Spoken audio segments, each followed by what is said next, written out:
We still have a lot to cover.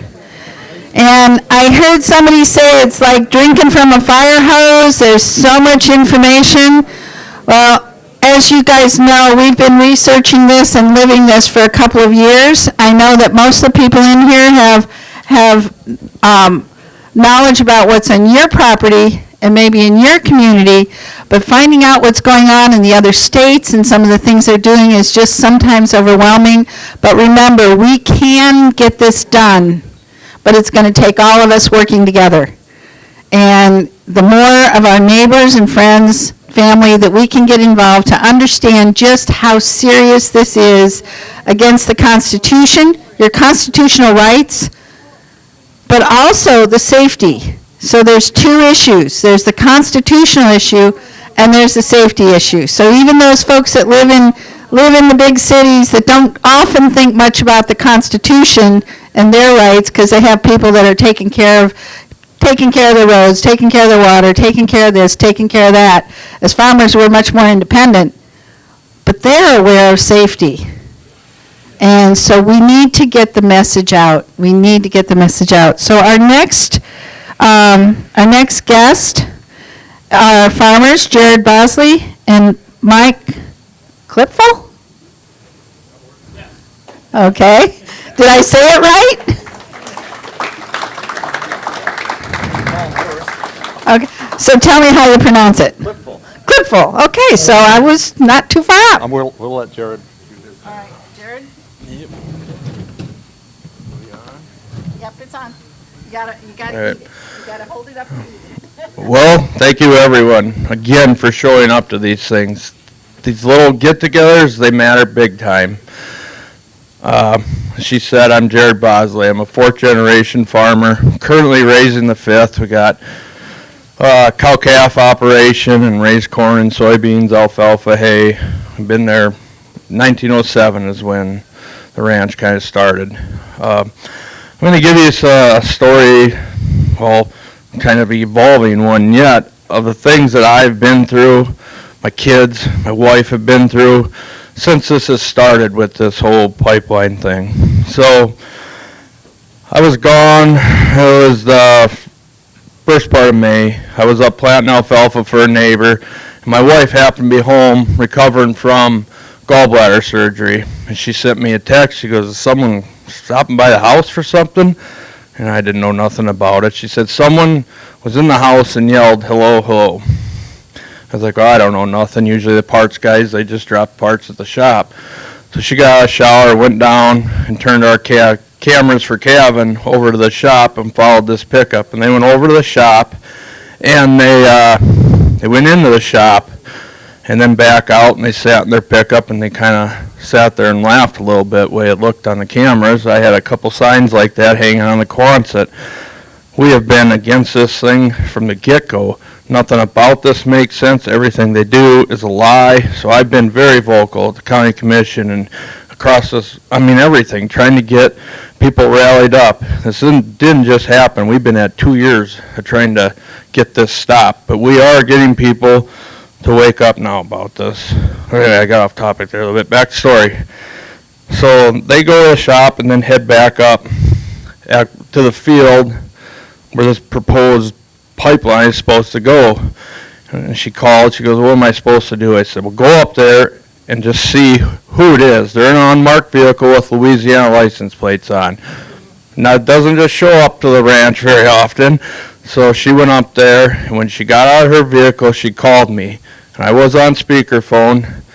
And when I picked up, I heard the guy say, Summit, here to survey. And all I said was, if it's Summit or there to survey, the sheriff should be involved. And I said, I'll deal with this later. I hung up then because I was coming to a water hole in a field I'd never been in. I kind of had to watch what I'm doing. A little bit later, she texted me, said they're gone. As far as I know, that's the end of it. Well, later that day, a detective came out to my house. I was still planting. I wasn't there, but he left his card with Tara. And I called him that next day, and he didn't answer. We played phone tag for 2 days. But that Friday, we finally get lined up to meet, and he comes to the shop out there. And he goes, so what do you want to talk about, Jared? I said, now, let's back this up. You came to see me the other day. What do you want to talk about? You know, the detective's looking for you.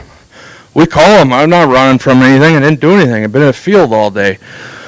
Well, after they left my farm, after I had that 6-second phone call, they went and filed a report that said I threatened to kill them and chased them off my land. So now they got this on me. Now I got to go to court. I don't know, that was 2 weeks after that. We go to court for this, and I got the lawyer. We have evidence. We got phone records. We got the videos. We got witnesses seen me planting up there. We got everything. We got an hour and a half of stuff to present to the judge to prove I'm innocent. We get to court. The judge calls me up there. They say a little bit, and he goes, well, I'm not going to find Mr. Bosley in contempt of court.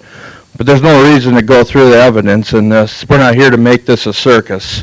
He goes, if he wants to clear his name up, he can do it on social media. And then he goes, I'm telling all of you right now in the courtroom, so we probably had 50 landowners there, and if anybody else interferes with them like this, then you are going to get charged with contempt.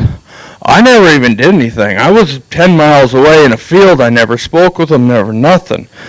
So then he told the lawyers they got to line up a time to survey. So I got a text the 2nd of June, and they asked, does the 20th, 21st work? I said, whatever, one of them will work, fine, whatever. The 20th of June come, I never heard another word from anybody. There was nothing. I mean, if you say someone you're going to come to their place in 2 weeks, you kind of give them a heads up day before, yep, that's still a plan or something. So I was hauling beans AGP. My kid was going out to pick bales up and said, Dad, I don't know who's here, but there's a sheriff.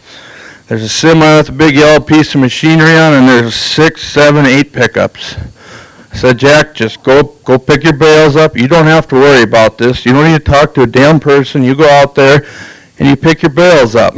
He did that.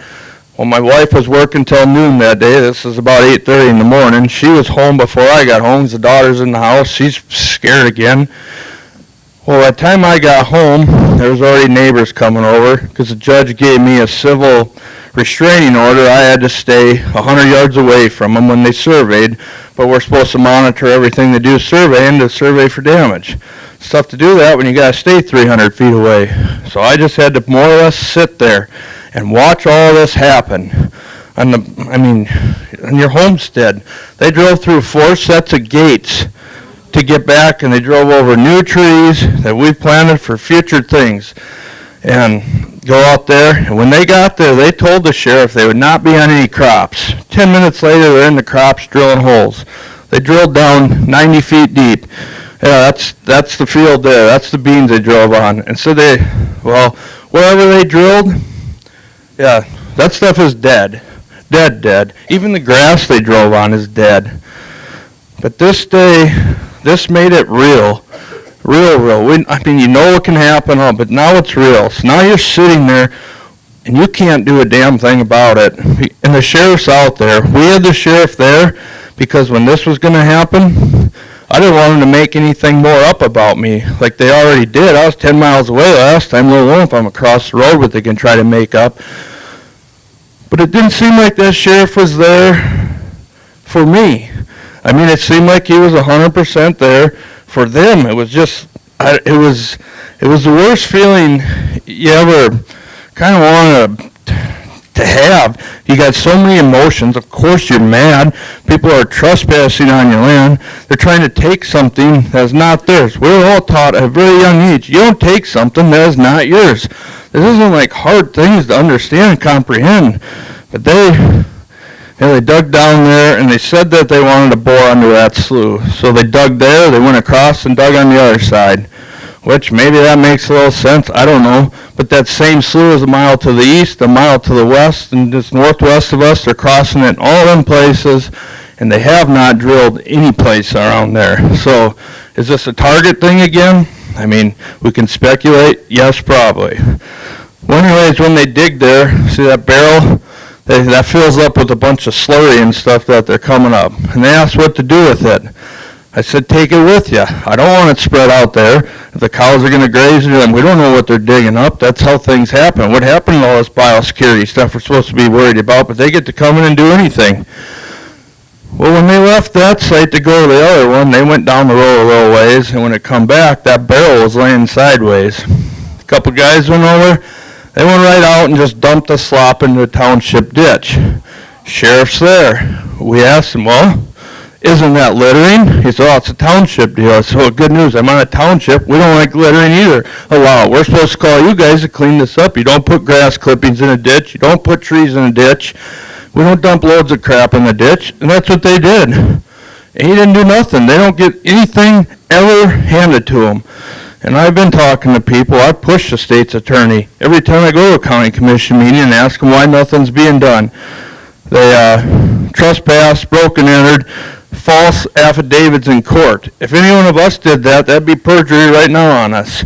And then littering, and I think illegal trespassing, and just don't know what's what, but we cannot get anybody to stand up and uphold the law anymore. And why that is, I don't know. It's free. You're supposed to be able to call a sheriff. They are the most powerful in the counties, I believe, but they're not standing up and doing their job. Everyone that I've talked to, I said, you put your hand on the Constitution, you're here to uphold the oath, and oh, it's a judge's order, we can't do nothing. Well, I think that's false. I don't know how to prove all that or tell all that stuff, but this is a real thing that can happen. So now this all went on, and this was, they said it was going to be a half hour to an hour. It was about 5.5 to 6 hours that they were out there and did this stuff. And when they were doing this, they had all the roads into my place blocked with pickups, and these people were all sitting with spotting scopes, watching us, watching them. If like Mike or anybody would go up there, they would radio to the security guards, and they would come up and meet everybody. We've had armed security guards out in multiple places around in Brown County. Like it's really getting crazy, and it's real. It has real effects on people. My wife is now scared to be home alone. My kids, they want the door locked at night. You know, I go out in the morning, I about rip that door handle off all the time. I'm 42 years old. I don't know if it's been locked as much ever then as it has in the last week and a half. It's just where we grew up. We're not worried about the neighbors and these things. But now it's a real thing. And it goes to all this stuff. My dad is retired, and now he has to worry about this going across this stuff. That day when this was happening, he's out there, and you can just see the stress and the stuff in his eyes. I mean, I can't hardly imagine that, just to see your boy and your grandkids and where he grew up and this stuff happening. And these are the things that they're going to do. They just blatantly go through everything. And I've done, I don't know, public speaking is never a thing to me. I mean, I talk to cows, some tractors that break down once in a while, even a hay bale. There's usually a little more adjectives in there than that, but we're kind of learning to do this a little bit. Not all smooth, but it's real. It's just I'm not a professional speaker. I'm just giving you guys my story of real, and I want you to take away, we all have to stand up. We have gained so much momentum in the West. Every time they pull a BS stunt like this, we got to expose it, we got to get it out there, and we gain momentum. He said, it's been 2 years we've been doing this. In the last 2 months, we really are starting to make a push. We're getting more people involved. Are we getting anything to really happen up top? No, not yet, but maybe. We had a rally in Peoria the other day to call for a special session to get these eminent domain laws switched. You don't get to use eminent domain for a private company, especially a foreign private company that's just using your tax dollars to take your land. I mean, you really start and think of this, you connect all the dots. There's more things to all this stuff, especially, and Michael hit on that more, especially connecting the dots when you get out in the rural areas and where they want to go with this pipe. But I just want everybody to know to stick together, and as divided, they can beat us. But we all stand together, there's not a damn chance. And like I said, we're in this to win. You never stand up to a fight that you think you're going to go lose. No.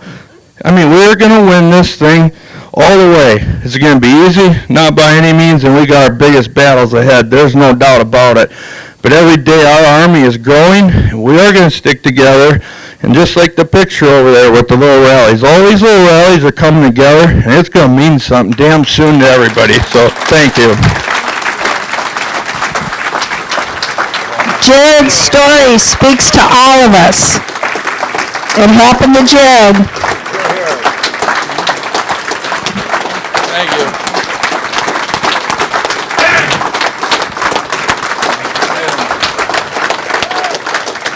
So Mike is next. Yes, I'd just like to add, when I went out to Jared's that afternoon, they, as he said, were surrounded with just Summit pickups all over the place. And when I went to his yard, he gave me his side-by-side to go out and film what was going on at that place.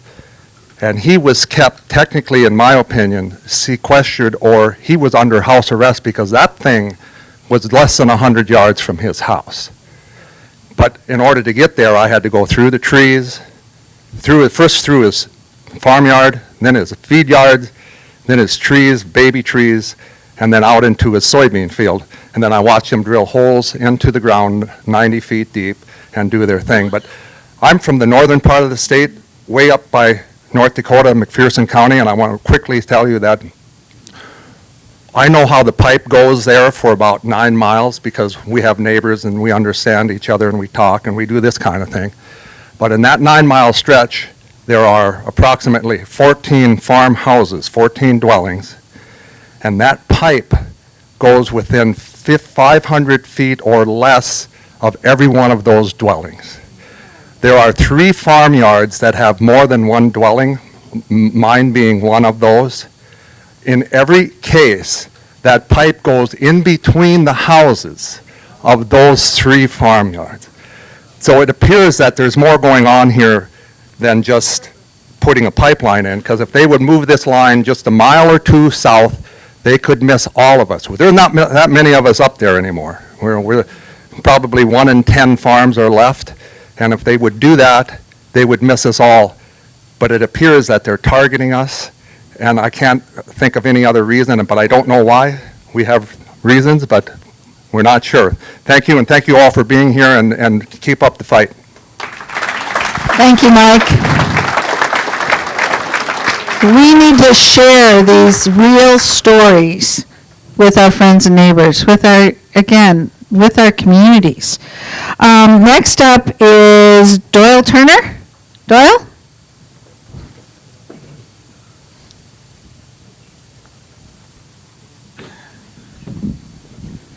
I'm Doyle Turner from Mobile, Iowa, over by Sioux City in Woodbury County. I have to warn you that in high school, I never got above a D on a speech. So if Mrs. Armstrong could see me now, but to be fair, every one of my speeches were also impromptu. We've got a lot of people here for a lot of different reasons. Safety obviously is one of them, property rights. But I think the one thing that really brings us together is eminent domain. I think that is the one cornerstone that we all agree you can't do eminent domain for private companies. So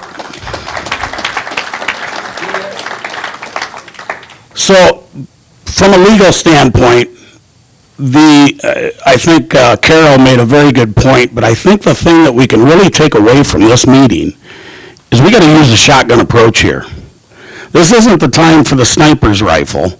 We need a shotgun approach where we take however many different approaches. We don't know what will actually kill this deal. Both. We don't know what will actually end up being successful in this. And I think what we've got to consider is, if you look at the Iowa State Constitution, the actual entity that has the right of eminent domain from a constitutional standpoint are the counties. It's not the state.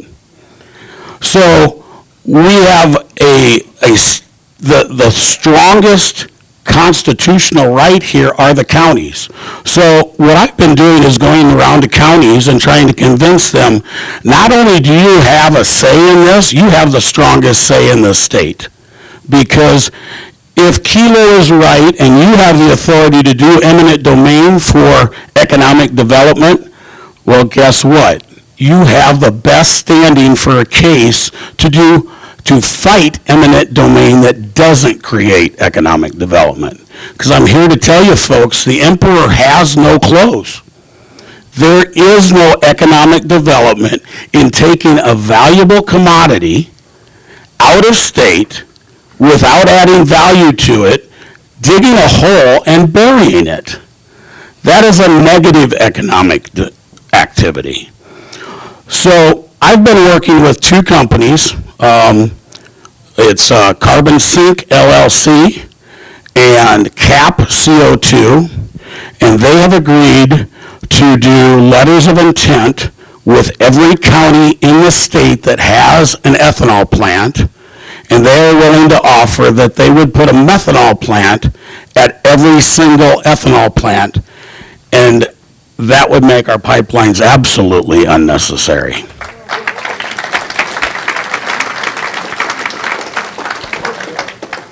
So there's two key words that you kind of need to remember in Iowa law, and that is convenient and necessary. You will find them in 479B. You will find them in Iowa Code 6A.21 and 22. You will find them in the ruling in Putney versus IUB.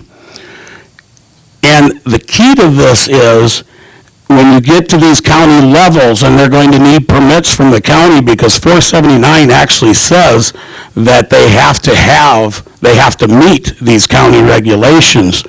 Well, here's the deal. If it's not convenient and necessary, then they don't get eminent domain. And if there's no economic development, Kilo doesn't apply to them. So what we need to do, I've been to numerous counties. I've handed out 5 or 6 of these letters of intent, so we have a long ways to go. If I can get invited to them, it kind of makes it better. But the key on the methanol is, so 1 bushel of corn currently produces 3 gallons of ethanol, 16 pounds of DDGs, dried distillers grains, and 1 gallon of corn syrup.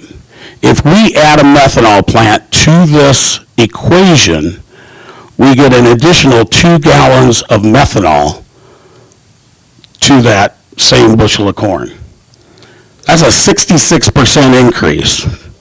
I don't know about you, but I think that's economic development because that methanol is actually going to be worth more than the ethanol.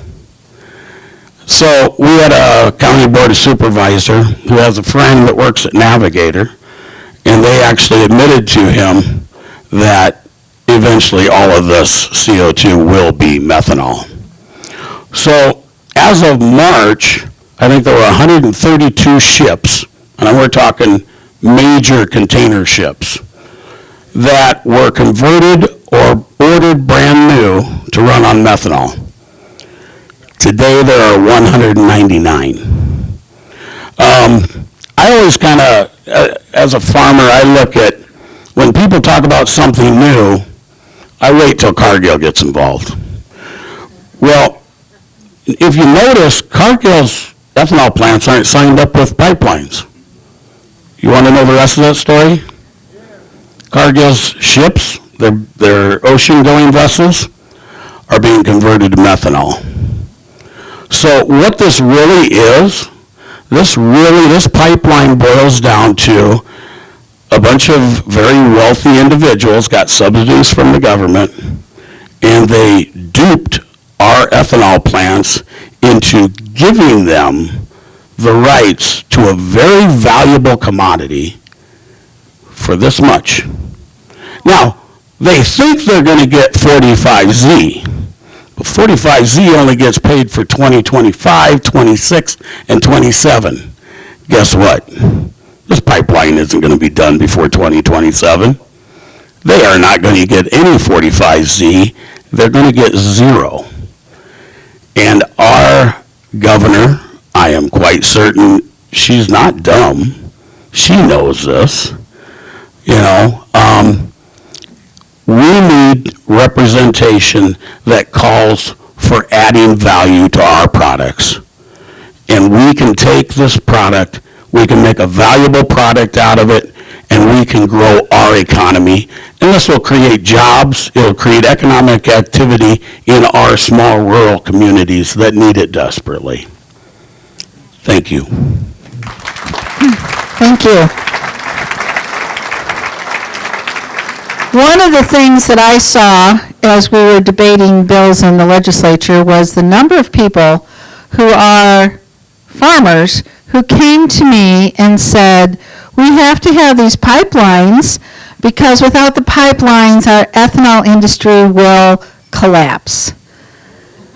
We need to let people know that this is baloney. Navigator, as Doyle just said, Navigator, when they had their public hearings in Cedar Rapids area, they were very clear that they didn't own the CO2, that the ethanol plant owned the CO2 and would tell them who to sell it to, that they were going to put these pipelines to sequester it, but if they were going to sell it to someone else, it wasn't Navigator's business, it was the producer's business.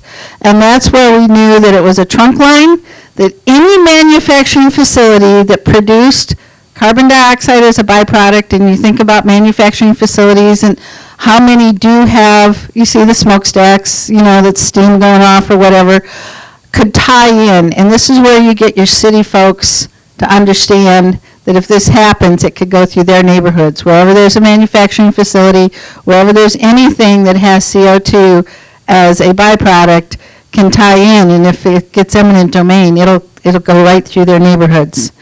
So we need to talk about ethanol is not going to be dead. But the other thing my farmer friends told me is, I'm going to get $3 a bushel more for my corn if this CO2 pipeline goes through. And I found out that was baloney, but that's what they've been told. That's what they've been told by the ethanol producers.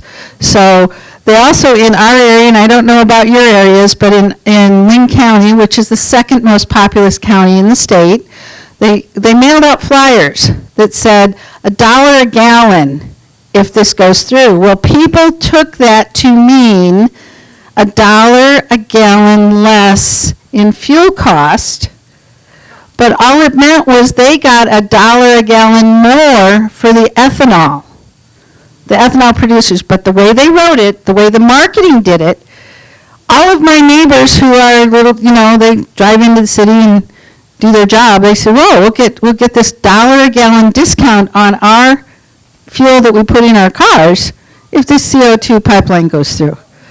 That's how disingenuous these people are. So next up here is, our firefighter was not able to join us. So in your packets, please take a look at, he talks about the experiences of the firefighters in the areas where there is a pipeline rupture. And we got to hear from the people who actually went into Satartia to rescue the people that were there. And that story is in here. And you need to read that. When you hear it, when you meet the people that actually lived it, it's very different. Like hearing Jared's story. When you know that this is real, it brings it back. It's just not a movie. It's not a hypothetical. It's real. So next up now is Congressman King. We got a little bit of a change here. Well, I surprised you enough times. I guess I can be surprised. It's my turn to be surprised now, Cindy. And looking at the agenda here. Okay. Yeah. Thanks. I'll give a signal. Ted, are you gonna be ready when I get done with the introduction? Okay, good. I know he's a good ad-libber guy. I asked him for the privilege of introducing Congressman Ted Yoho, and where do I start with this guy? First of all, he's a large animal veterinarian, and that means he takes on some big tasks. And one of those tasks was that you remember Joni Ernst was elected to the Senate to some degree because she'd been cutting pigs. We know how that works here. Well, she never cut a boar like Ted Yoho has. He was what, 12 to 1,400 pounds, something like that? Okay, and all trussed up, but the pictures of that were awesome. And so if anybody, maybe Joni Ernst has something over a lot of folks here, but nothing over Dr. Ted Yoho. And he's a solid, principled conservative. I'm talking to him about the potential that he could enter into this presidential race. There's lots of stuff into this debate that we need entered in here. I haven't heard our presidential candidates come out in a strong way on your property rights or against this crazy boondoggle that we have. And every presidential candidate that can be called to that task that would weigh in heavily to defend our property rights helps our cause. And I just know what kind of a stable and courageous fellow Congressman Ted Yoho is. He may know that I'm going to tell one more story before I bring him up here, and that is, he's castrated the biggest boar I ever heard of. That's one thing. And he's the only person I know, and only member of Congress I know, that on the high seas went out and roped a boatload of illegal Cuban aliens and held them at bay until he could get the Coast Guard there to pick them up. So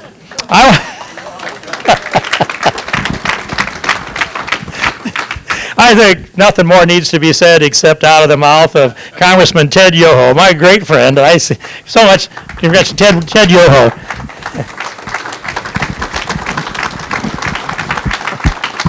I'll go this way. Thank you, man. There you go. You want me to use that one? Yep. Steve, you can stay up here and you can Yeah. quiz him or whatever. Well, I think I'm going to get out of Ted's way. Okay. You know what, number one, thank you for that introduction. I brought this up here because we don't have many of these in Florida, but I'm going to take this home and be proactive. We come from the free state of Florida, and it was an honor to serve with your representative that was up there for 18 years. Yeah, and we had some good fights together, and constitutional fights. It's funny because the leadership up there, they kind of forget the Constitution, you know, and we talk about that, and we don't get us bogged down in that kind of stuff. But what I see here, and Jared, where's Jared? You need to run for office, and Doyle, you don't like public speaking. I despise public speaking, but then I was on the news, and, you know, all of a sudden you just fall into that because you're passionate about something. And what I see here is passion of the people about property rights, about your constitutional rights. And you've got to have people that are going to fight those things. And there's a book written by a colleague of ours, and I mentioned this to you. And if you haven't read Steve's book, you really need to read that, because that tells you really the inner workings of Congress, or the disworkings of Congress. But Chris Stewart, he's out of Utah, and he wrote a book. It's called The Miracle of Freedom, The 7 Tipping Points That Saved the World. And it talks about, in recorded, or not recorded history, but the estimates is there's been 100 billion people, 100 billion people that have lived on the planet. Out of that, only 4 to 4.5% have ever lived in liberty and freedom. The amazing thing is 80% of those are alive today. 80%. So liberty and freedom is a very rare thing, and the majority of that came from the 1776, our founding fathers that had built off the Magna Carta and the things that came before them. But when our Constitution and Declaration of Independence got written and instituted, things changed on this planet. So much that Ho Chi Minh in Vietnam read our Declaration of Independence when they broke free and formed their own country. The Indonesians, when they formed their country, they used our model of governance. And so what I see here is a usurpation of our property rights, our freedoms, and our liberties, and who's fighting back for you? You know, you've got you, but if you fight back, you get a restraining order. You get threatened. And I mean, I don't know how I would act in that situation. It may not have been as good as you. But if you don't have anybody standing up for you, who's going to do it? Can you depend on the people in Washington, D.C.? You're going to hear a lot of rhetoric, a lot of talk coming, we're fighting for you, we're doing this. And the guy I ran against, he'd been there for 24 years, and he says, I've been here for 20 years, and I've been fighting for energy independence. And I'm like, wait a minute, fighting for energy independence for 20 years, you hadn't done it, you don't know how to do it, you need to get out of there. Because being a veterinarian, if I can't do my job, I'm thrown out. And you should. And so if you're politician, your representative up there, there's some good people, but politicians, understand this, they're worried about their next election. Statesmen worry about their next generations. And what I hear here are you guys are worried about your farm today, but you're also worried about the next generation. And you guys know this better than I do. The agriculture community is less than 1% of our population in this country, and it's aging. And the next generation is like, do I want to go into agriculture? I don't know. We need to stand together as Americans. You know, when I ran, people said, are you Republican or Democrat? I'm like, I'm an American, what are you? We need to come together as a nation, and we need to protect the property rights of the farmer, of the rancher, of the people out there. It's your property, you're paying taxes, and you should have a government that's standing up to protect those rights. And I commend you for putting this together. And the thing I'm really impressed with, it's after lunch. You don't have to be here. It's, what is it, a Saturday afternoon? You don't have to be here, but you're here for a reason. You're passionate about it. And hold those elected officials, and I know there's several in here, and I commend you. And Julie, you were talking, there you are. I am just so impressed that you didn't want to run. You never saw yourself run, and you, Carla, you never wanted to run, and some of the other people, I didn't want to run, you know, but I was so fed up with what wasn't happening that I saw our country couldn't survive. And so for you to stand up and do what you did, and you too, Cindy, I commend you. And I would tell people, you know, in our district, if you don't like what I'm doing, throw me out. I didn't come up here for a job. I came up here for a cause, and I would fight for those things in our district, in our state, and in our nation. And that's where everybody here has to do it. And Julie, I think you were the one that talked about Marxism, how we've slid from a constitutional republic, kind of stopped that socialism or hit a speed bump there, and now Marxism is right there. And I said that several years ago. That's where we're heading. And in order to do that, you can't have property rights. You can't have a religion. And if you look at the Chinese Communist Party, the highest entity is the Communist Party. There can be no entity above that, no deity. And that's the only way they can do that is to suppress the people. And the other thing is take over land rights. And that is what I see here. This project would not be moving as fast as it is if there was not the coercion of the government taking billions and billions of tax dollars to fund a few individuals that are putting these projects together. Today, there's less than a dozen CCSs, the carbon capture storage systems, in the world. They said there's going to have to be over 2,000 of these before 2050 to hit the imaginary goal of 2050 zero carbon output in the world, net zero. And so it's a number they've pulled out that we have to hit this, and there's going to be thousands and thousands of miles of pipelines built. And this is something that's just starting. And if it's this pipeline today, what's it going to be tomorrow? What's it going to be the next day? And in the communist in China, I'm sure you're all aware of the good citizen scores. Your citizens are scored on their daily activities. You know, what you buy, what you drink, how fast you drive, if you jaywalk, things like that. And that determines your freedoms. And you know, I know we're not there yet, and I never want to get there. It's the land of the home and the brave. And when it comes to your city and county commissioners, your state reps, and your U.S. reps, if they don't do what you want them to do, throw them out. No offense to anybody. I told people to do that to me. And you have to be united, as you were saying, Jared. We have to be united in this. And this is not just about your property rights here in Iowa or Indiana or the Dakotas. This is about our basic liberties and freedoms that is so rare in the rest of the world. And I am just proud of you guys for taking the time to be here because you want to be here. And, you know, that's really all I got to say. Steve, I appreciate our friendship and the ability to come up here. And I appreciate, the thing I always liked about the farmers and the rural people is that fight you got. And you don't know quit. And so don't quit on this. Don't quit on yourselves or your next generations. And thank you. God bless you. Thank you very much, Congressman Ted. I got the schedule a little confused here, so next will be Trent. Trent, would you like to come on up? I got us backwards here. I learned when I was in high school from a history teacher that the revolutions, the changes happen when you push the farmers, when you push the rural folks, because people in the cities are accustomed to being told what to do. So I think they've pushed us, and we just got to stick together. Thank you, Cindy. Thank you for being here, and thanks for the opportunity for me to follow a congressman from Florida. I didn't anticipate that.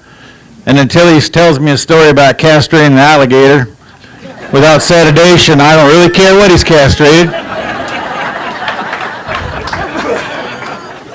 Ain't done that yet. I got a feeling by the next time I see him, he'll have knife in hand talking about it. Just saying. Does an alligator identify as a male? Security? One more outburst from you and you're gone. I can't get it back, Cindy, so it'd be awkward for people watching to see you put it in my little sheath. Why does a knife fit in a sheath? Never thought about that. So I think it's time we laugh because there's some challenges ahead of us. And I had no idea what I was going to say because everything I was going to say has been said, except Jared's part. I wasn't going to say anything Jared said. I did tell Jared a different story because I've heard that one 6 times in the last 3 weeks. But it gets better every time because it comes from here. And that's what Congressman Yoho really is witnessing, is what's coming from here. You know what? I grew up Quincy, Illinois. I saw the error of the ways of my forefathers who for some stupid reason stopped in Illinois instead of crossing the Mississippi River in 1832 and coming out here, or not here in Iowa either, farther west. You need to be tested in Iowa. You got things too easy, so. 1832, first loose came from Germany to Quincy, Illinois. My family's been taking care of land and livestock every day since. In my lifetime, at the age of 56, I provided daily care for 1 million animals. Pigs, cattle, horses, chickens, and goats. 1 million. And I tell people that, and I think I'm using the number figuratively, and I'm not. Literally provided daily care for 1 million animals in my lifetime. And very fortunately, in October, Halloween 1998, my wife of 30 years, Kelly, and I moved to the Rosebud Indian Reservation in South Dakota. We left Missouri, and we moved to Rosebud. We took our 300 cows with us, and we worked on a pig project that was a partnership between the Rosebud Sioux tribe and the Bell family from Wahpeton, North Dakota. And it created every opportunity that led me to you and me being here today. Because I was hired to train and teach tribal members how to raise pigs. And within 6 months, my job evolved into, number one, being the white guy that would show up at tribal council meetings every week and be reminded that I was a Wajitsu, which is white man in Sioux. And number two, I would get calls from the New York Times, Minnesota Public Radio, and everybody wanted to come and see this factory farm that was being built on the Rosebud Indian Reservations, exploiting the Indians and their culture. 87% unemployment on the Rosebud Indian Reservation in 1998. And they were proud of that because the Pine Ridge Reservation unemployment was 91%, and as long as they're better than the Pine Ridgers, it's all fine. But then several things happened, and I got really pissed off. And Kelly and I were sitting there one day, and it's kind of like where we're at right now in this room in this meeting.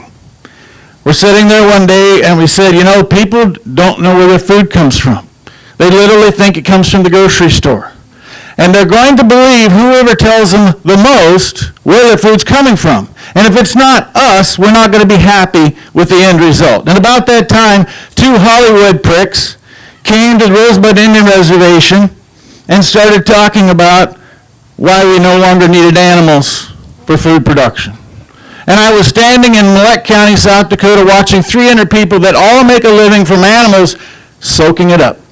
And at some level questioning what it is that we do. 1 week later, I walked into a radio studio in Spearfish, South Dakota in front of Jim Thompson. I walked in and said, Mr. Thompson, my name is Trent Luce, 6th generation United States farmer, and I want my own radio show. And he laughed. And I sat down. And he said, oh, you're serious?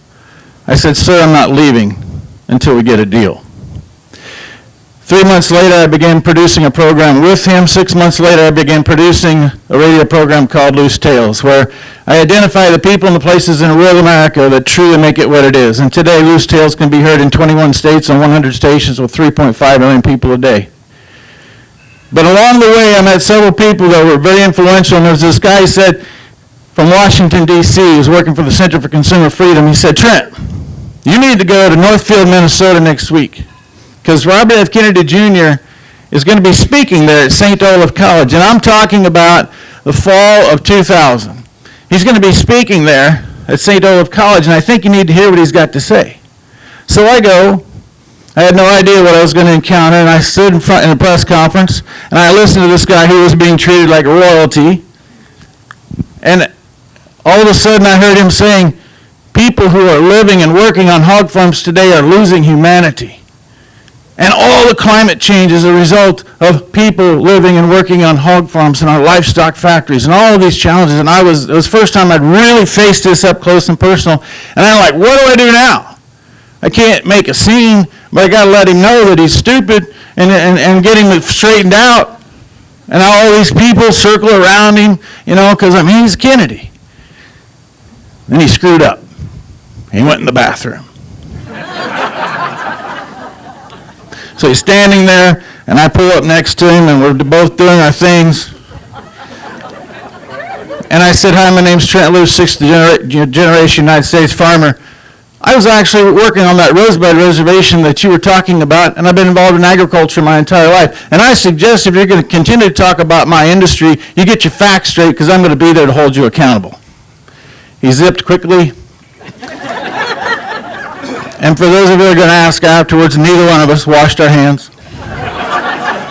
We go out, and I'm going to shorten this up quite a bit. For the next 8 weeks, when he spoke, I was front row center. And the next week was a meeting in Clear Lake, Iowa. And that meeting, I clearly remember the day.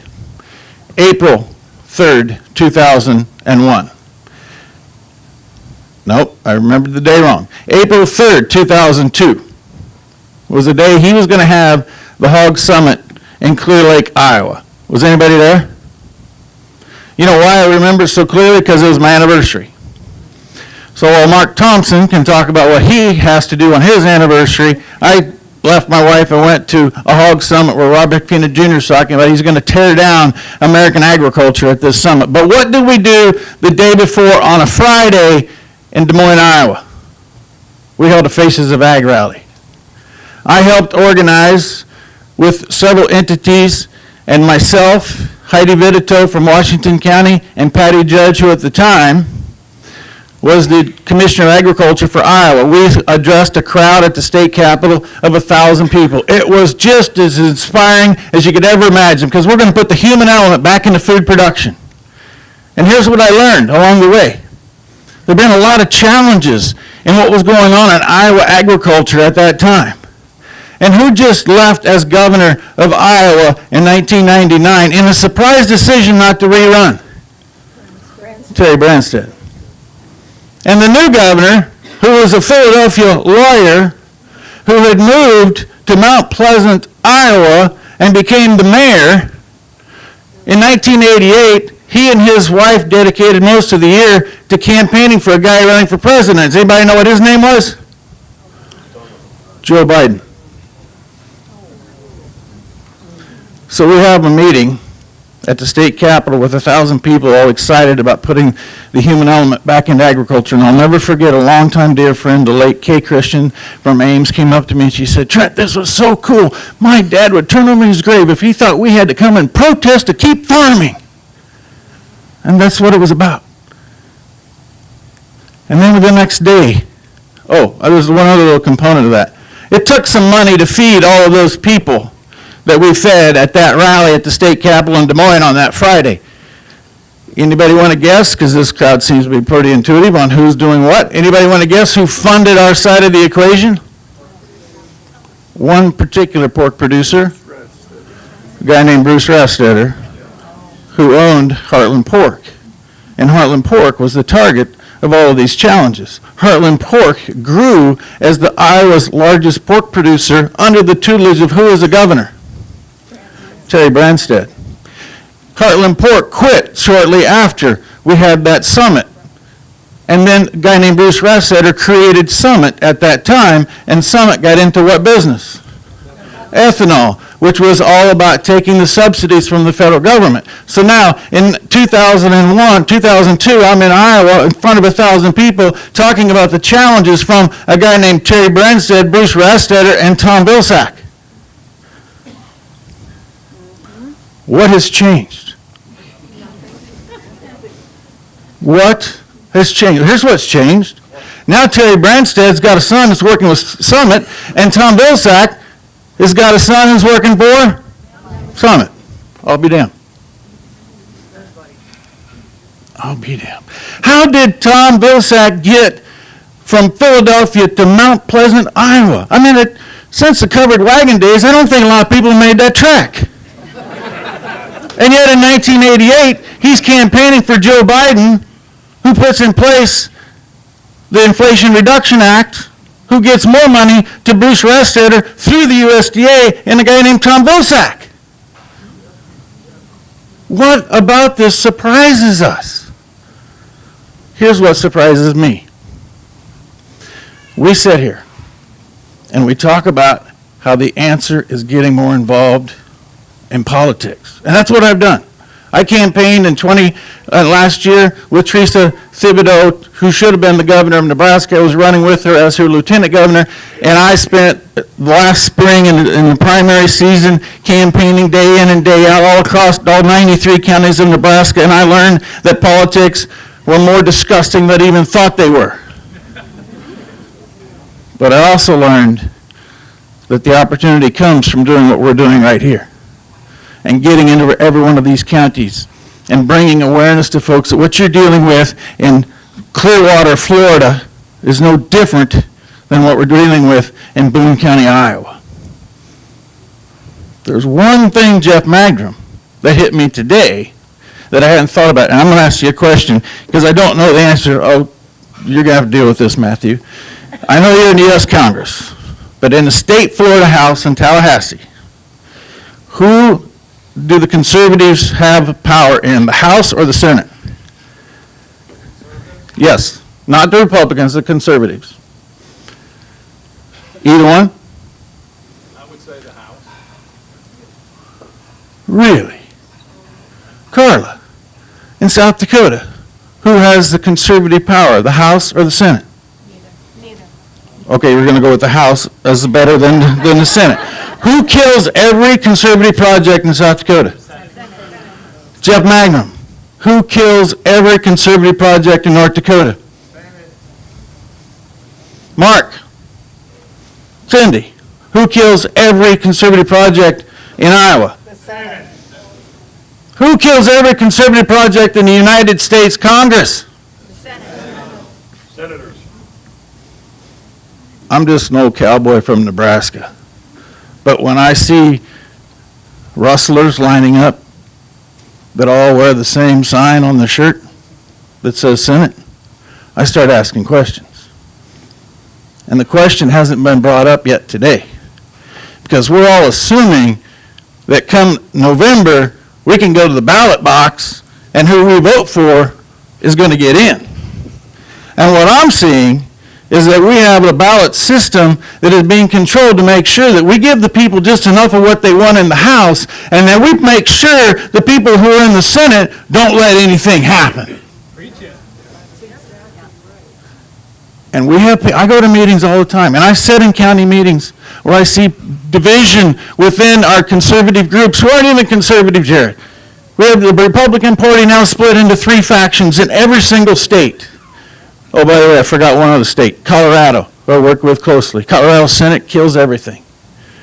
They actually find like 3 or 4 conservative folks in the House, which is a big deal in Colorado. But if you're not catching my drift, I'm point blank saying that we live in a representative republic, that if our voice, when we go to the ballot box, is not being heard, we're never going to fix any of these problems.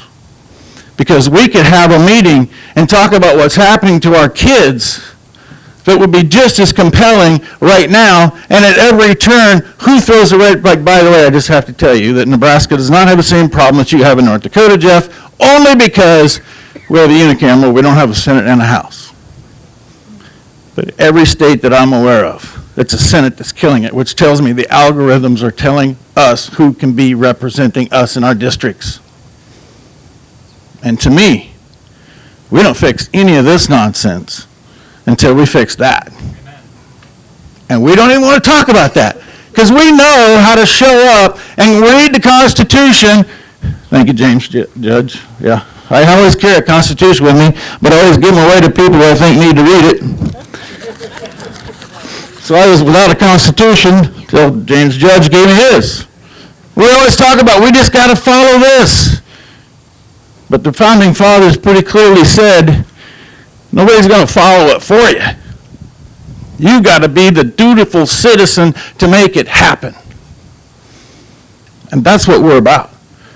We're dutiful citizens about making it happen. And so, I mean, I really wanted to talk about CO2 pipeline because I've been working on it for 2 years.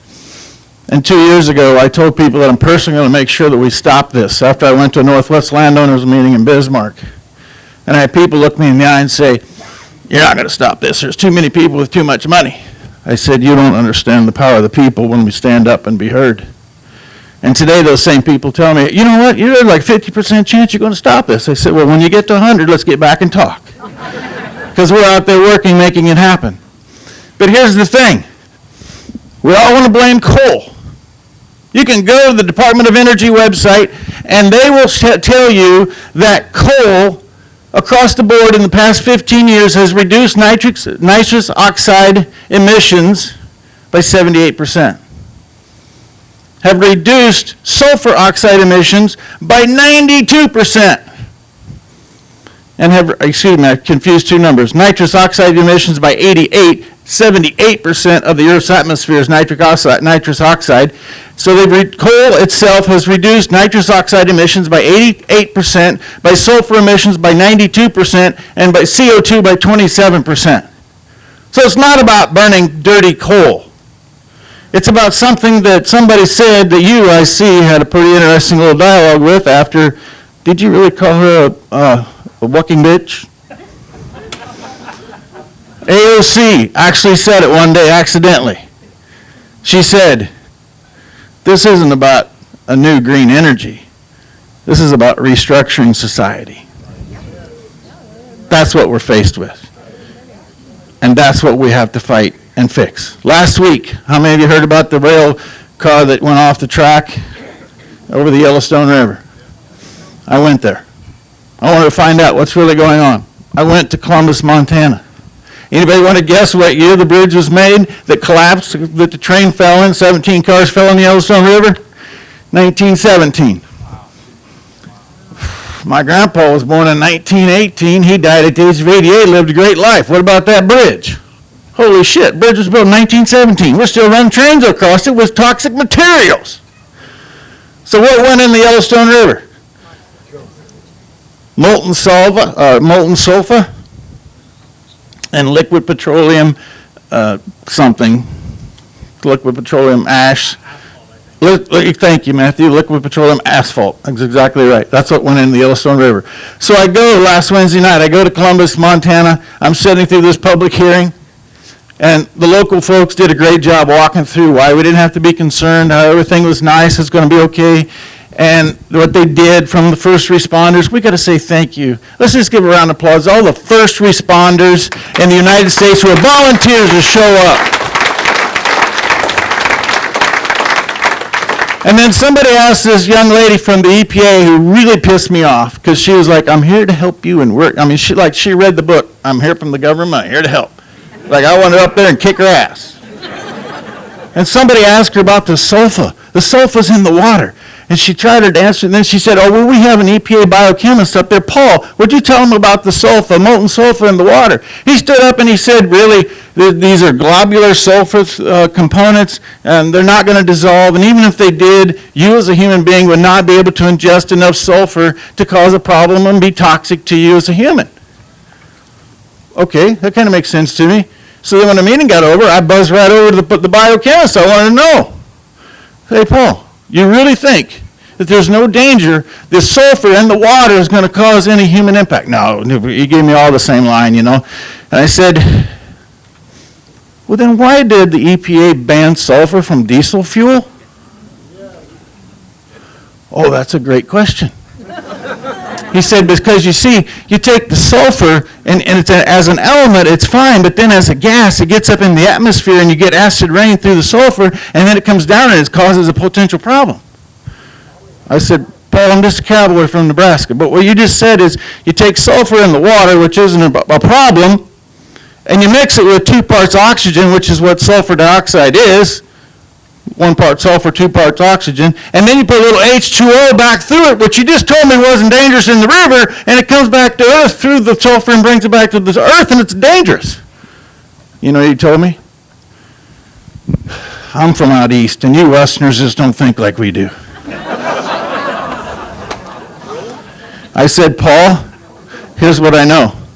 The EPA eliminated sulfur from diesel engines to make them cleaner burning, and now for the first time in the history of American agriculture, we have farmers who need to add sulfur to the fertilizer mix because we don't have enough in the earth. This is just basic common sense. And one day, I told this story, I tell it every time.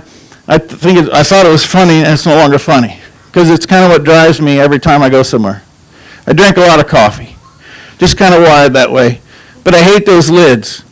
You know, you go in a gas station, you get that little lid, that little flippy thing, you tip that cup of coffee up, that little flippy thing sticks to your nose, you spill coffee in your pants. Well, where did I get the lid?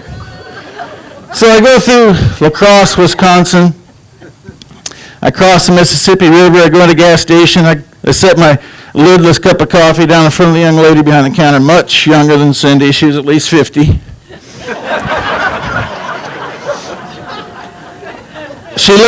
She looks at it. I'm glad you caught that part. That was the most important part of the sentence. She looks at my lidless cup of coffee and she says, is that coffee? No, it's water. Oh, you smart ass. Our water looks like that here in La Crosse some days. And then for no reason whatsoever, the guy right behind me in line, he pipes up and he says, yes, because the fish have sex in the water. I said, is there water the fish don't have sex in? Once again, the young lady behind the counter says, you guys quit pulling my leg. Fish don't have sex. Ma'am, how is it that we get more fish? Oh, I never thought about that. Fish are having sex in the water, making more fish on a daily basis. She never thought about it. And I thought, this is funny, but this is really the story.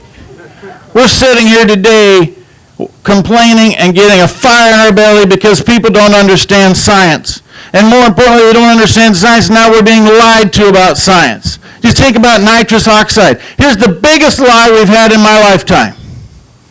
Nitrous oxide, 78% of the Earth's atmosphere. And nitrates are important for what? Heart health and growing crops. 2 things, heart health and growing crops. We have methane in the atmosphere. That's that greenhouse gas that Carol was talking about. The cows are burping and causing problems. What's methane good for? It's 90% of our natural gas, which we use to make energy or synthetic plant food. 90% is methane. Apparently 2 of the greenhouse gases are responsible for plant growth. What about the 3rd one? Carbon dioxide. Carbon dioxide is in the atmosphere at 430 parts per million. If it was at 600 parts per million, we'd have more plants. But we don't. Instead, what carbon dioxide does is it fuels photosynthesis. It allows the plant, encourages the plant to grow faster with less water and produces oxygen. So the 3 greenhouse gases that we've been told we need to mitigate, and we're out on campaigns saying that we reduce our carbon footprint. Well, you're killing people. Because those 3 greenhouse gases are responsible for plant growth. The more plants you have, the more humans you have, the more animals you have, and the healthier the planet. That's the big lie that we have to talk about. I am concerned about the dangers of 2,600 miles of a pipeline that are compressed at 2,300 pounds per square inch. But I'm most concerned about the lie that we're being told about greenhouse gases, which improve planet health every day, and we're being told we got to tie them up. And we can only do all of these things because we have had men and women for 247 years dating back to that first time, which I truly believe we were in the same perils that we were in 1777. And George Washington put this Continental Army together and said, we're going to take on the king and the crown because we have taxation without representation. And if they thought that was taxation with representation, what the hell would they call this?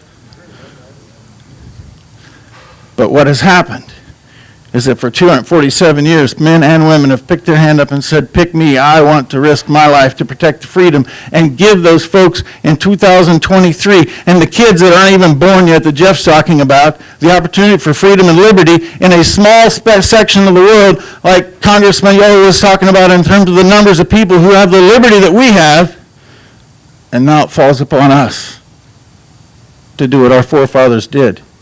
But we can only do that because of the veterans, the first responders, and the active duty kids who are still there saying, I want to preserve freedom for the future of the United States citizen, and the American experience can't continue. God bless the veterans and the farmers who feed us. So much, Ted. Trent Roos, thank you, thank you, thank you.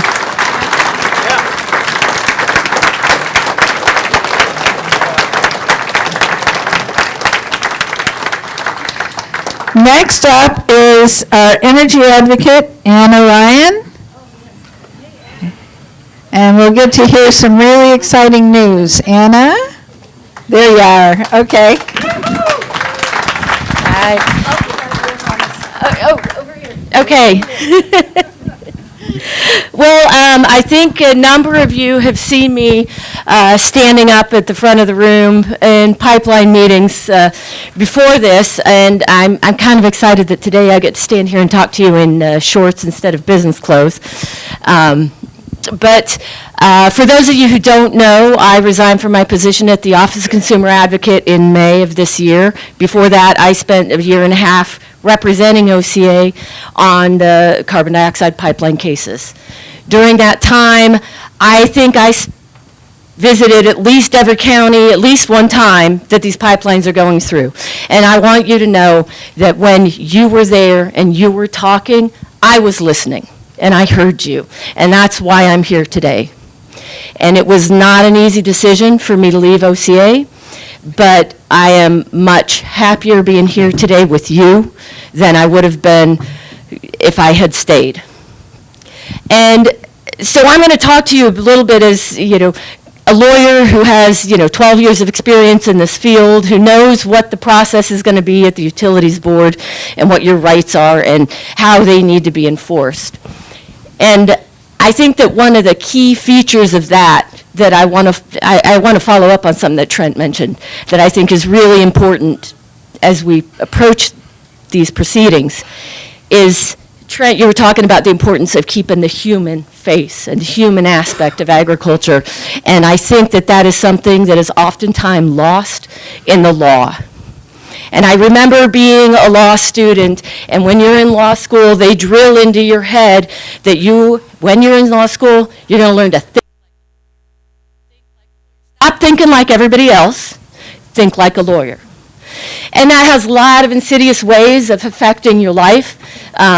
One example, all of my family and my close friends know that if I'm in a city, I have a rule that if I'm crossing a busy street, I cross in the crosswalk with the light, because if I get hit, I want my estate to win the lawsuit. And when you start thinking like a lawyer, the problem is that you start seeing people not as people, but as sets of facts. And that's what I see as a lawyer happening right now, is that when Summit goes in front of the Utilities Board and they talk about your land and their business, they're not talking about or thinking about you as people.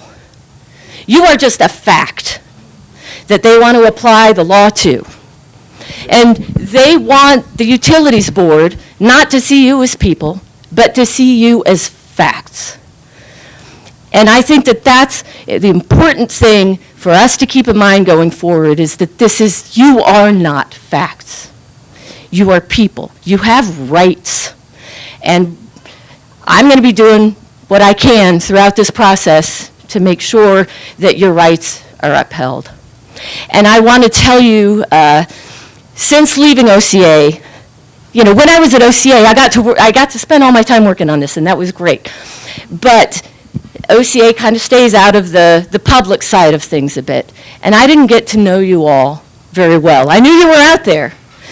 But since I've left OCA, you all have given me hope.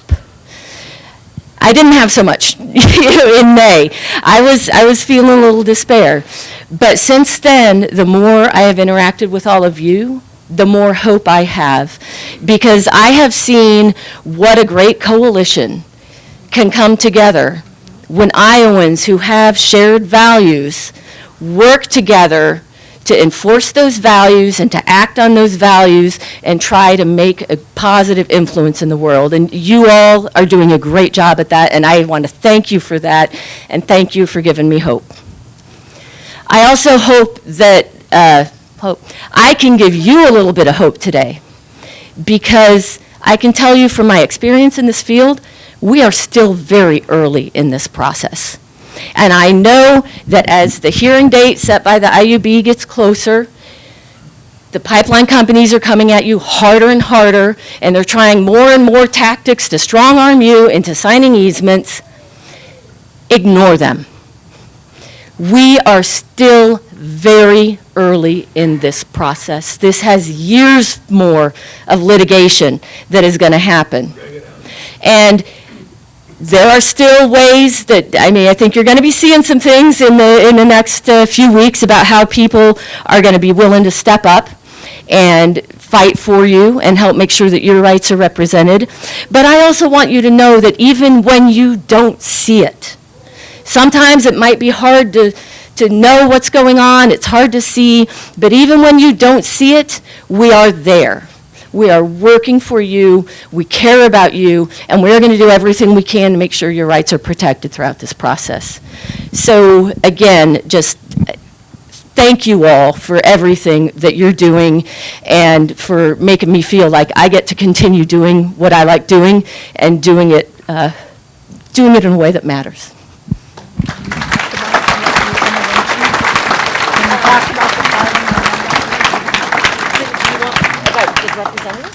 Can you talk about what's happening on Monday and with the representatives? Oh, she's asking me, sorry. Yes. So procedurally, at the Utilities Board, Monday is the intervention deadline for parties who are going to intervene in the Summit pipeline proceeding. And I know there are some of you landowners out there who are already signed up with Brian Jordy and the Domina firm.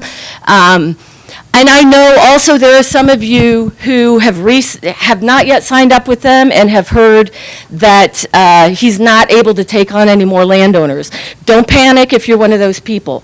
There are people, we're working on it. There are going to be opportunities for you, and we're going to make sure that your voice is not excluded just because you missed that specific opportunity. 2 days Monday?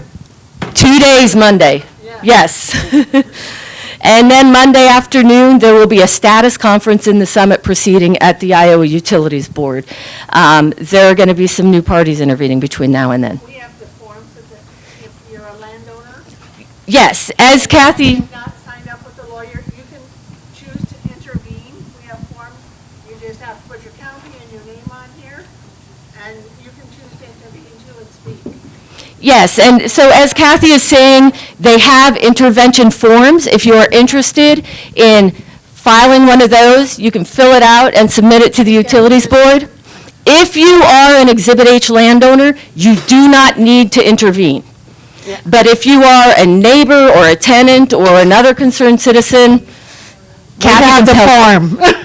And all you have to do is say what county you're in, who the land is owned by, and sign your name to it. And if you leave it here today, I myself will be going to the IUB meeting Monday, so I'll take them with me. And take them to get them there. So if anybody wants them, we have forms. Yeah? We don't know what you're talking about. Okay. You want to explain it better? This is from our lawyer, so. Yeah, so as far as the Summit case in front of the Iowa Utilities Board, landowners who are Exhibit H landowners, those people who have a parcel that is subject to eminent domain, are automatically parties to the proceeding. With Summit. So far, this is just with Summit. Anybody else who is interested in intervening, in participating, filing testimony, filing briefs, those types of issues, needs to file a petition to intervene. And that's what Kathy's got, and that's what is appropriate for neighbors, tenants, everybody else who could potentially be impacted by these pipelines but isn't actually a landowner. Summit only at this point in time. When it gets to Navigator, we'll bring this up again for Navigator. I thought we had to as Exhibit H too, because Brian is putting all of our names in. Yeah, no, so for those of you who had to, who were worried about Exhibit H landowners having to intervene, if you are signed up with Domina Law, they've taken care of everything for you. You don't need to worry about it. If you haven't, if you are Exhibit H landowner, the Utilities Board clarified late this week that you do not need to intervene. You are automatically a party. Sign me up. I'll be an intervener, so please sign me up. You have one very good intervener right over here, so. Thank you. Thank you very much, Anna. I heard about this intervention happening, and it's encouraging. It's encouraging. If they have neighbors, they can take them to a neighbor and try to get them. So if you are in that summit hearing that's Monday, and you have neighbors that would be interested in signing on as interveners. Next we have Congressman King, who's going to be doing the wrap-up for us. I just want to once again encourage you that we have to get, as we've all said, we have to get more people involved. And those of us that were recently elected, I don't know a single one of us that was looking for a job. We did this, we ran for office because we were committed to the Constitution and to the rights of the people around us. So if you know people that would like to run for office, if you are being represented by someone who doesn't truly represent you, you need to find somebody to run. Come on up, Steve. Okay. Thank you, Cindy. And boy, I've heard a lot of good information here today, and I got to actually relax a little bit and listen to Trent and enjoy him without having any heat on me at all. And I didn't expect him to be this entertaining. This is a serious topic, and he turned to entertainment so we can remember all these issues. And I want to personally thank Congressman Ted Yoho for buying himself a ticket to fly up here today to be part of this, to soak this up. We've traveled part of the world together. We've seen what's going on, and having that background for me has been invaluable. And I think that's what the motivation is for Ted, who has been on the, is it Foreign Affairs or? Yeah, the chairman of that Foreign Affairs. I introduced him as the chairman of Foreign Affairs, Ed Royce. Here we have the chairman of Foreign Affairs who's never had a foreign affair. What's he know about his job? But I just put one out for Ted, or for Trent, but he wasn't tuned in on that. Remember this: the chairman of Foreign Affairs has never had a foreign affair, but he's an expert. So, I hope we hear that in Loose Tales one day. But the serious part of this, that just as it rolls through my mind, I want to zero back to Anna. And we've had at least three Zoom calls that lasted until the free stuff cut us off, and then we tried again. And we had so much information that poured through each other, it was an instantaneous connection. And as I watched the structure of this that's taking place and talked to a lot of landowners and saw how this came around, you heard the name Brian Jordy come up in this discussion, and I think he's doing a capable job. He seems to be focusing, though, on the safety factor and some of the minutia that have to do with our county ordinances and our safety regulations that we have more at the state level than at the federal level. And I wanted to take you where I think in the end this goes. And that is, I mentioned it earlier, the structure of all of this in the end, from my view, as I said, fight them at every step of the way. Let Brian Jordy do his fight all the way that he can. But we need people that are interveners, and we need people that can be plaintiffs in a class action lawsuit that I see coming together this way. Is that as these battles go on and you're filing in district court and you find yourself maybe on the way to the Iowa Supreme Court and all of those pieces that are taking place and you're filing it on all of the components that are there, that is what broadens out our fight. And all of us networking here together broaden out our fight. And we need a very broad effort so that the public knows that this is something that's abhorrent to we the people. This is to have our guaranteed property rights under assault from people who are influential and wealthy so that they can become even more wealthy and influential. And that just runs contrary to the convictions that I have. We the people are supposed to have equal opportunity. And by the way, there's 14th Amendment protection for that I don't think anybody mentioned here today. That's another component that could be litigated. But every place that we do this battle, they're looking at these numbers. And the numbers are, in the article that I think is the article that I wrote that's in all your folders that you came here today, that's called the Anatomy of a Boondoggle, I think is what I titled it. And so in that article, I spent at least 2.5 weeks with my nose down to the grindstone, drilling into finding the anchored facts for the things that I had experience with in my travels and activities at every level that I can think of. I've not ever met Larry Fink or Klaus Schwab or George Soros, but I know a lot about those guys, and they're buddies at the World Economic Forum. And when you take the smartest brains in the world, and they think they are, and they think, by the way, they are an immortal generation too. They believe that they have enough science they can figure out how they're not going to age, and so they want to live forever. And they want to live forever with all of the power that can be accumulated. Now, if you're an atheist, and you say, death's a void, it's the best I can hope for is a void at the end of my life, you're going to try to come up with some other way to be immortal, aren't you? I don't have to do that because I have faith in God. He's going to take care of all of that, and I don't want to make any decisions for him, and I don't want to sit in judgment at the pearly gates on any of these people that I'm about to talk about, although I wouldn't mind having a seat on the 50-yard line there and a bowl of popcorn to see how they defend themselves. And, you remember Johnny Cochran when he was defending O.J. Simpson in that murder trial down there, and he said, if the glove don't fit, you must acquit. Well, I saw Johnny Cochran passed away a few years ago, and there was a cartoon, I like cartoons, and he's standing there outside the pearly gates, and he said, if you can't prove the sin, you must let me in. You don't win any arguments there. Don't even try. Just say, if there's any mercy left for me, please. That's all you can do. So we are wholesome people. We believe in truth, justice, the American way. We believe there's a higher being that guides us and has guaranteed our rights. And the guarantee of those rights is clearly identified by our founding fathers, those 247 years ago and more.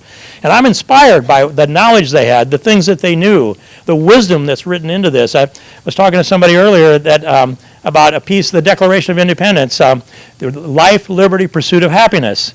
And I generated this thought myself, but I learned later that I wasn't the only one that came up with it. I think the founding fathers came up with it in the first place, and we spent a couple centuries not understanding it. Life, liberty, pursuit of happiness. Those weren't just 3 words that were in a hat, that were drawn out of a hat and tossed into the Declaration in order that they were drawn out.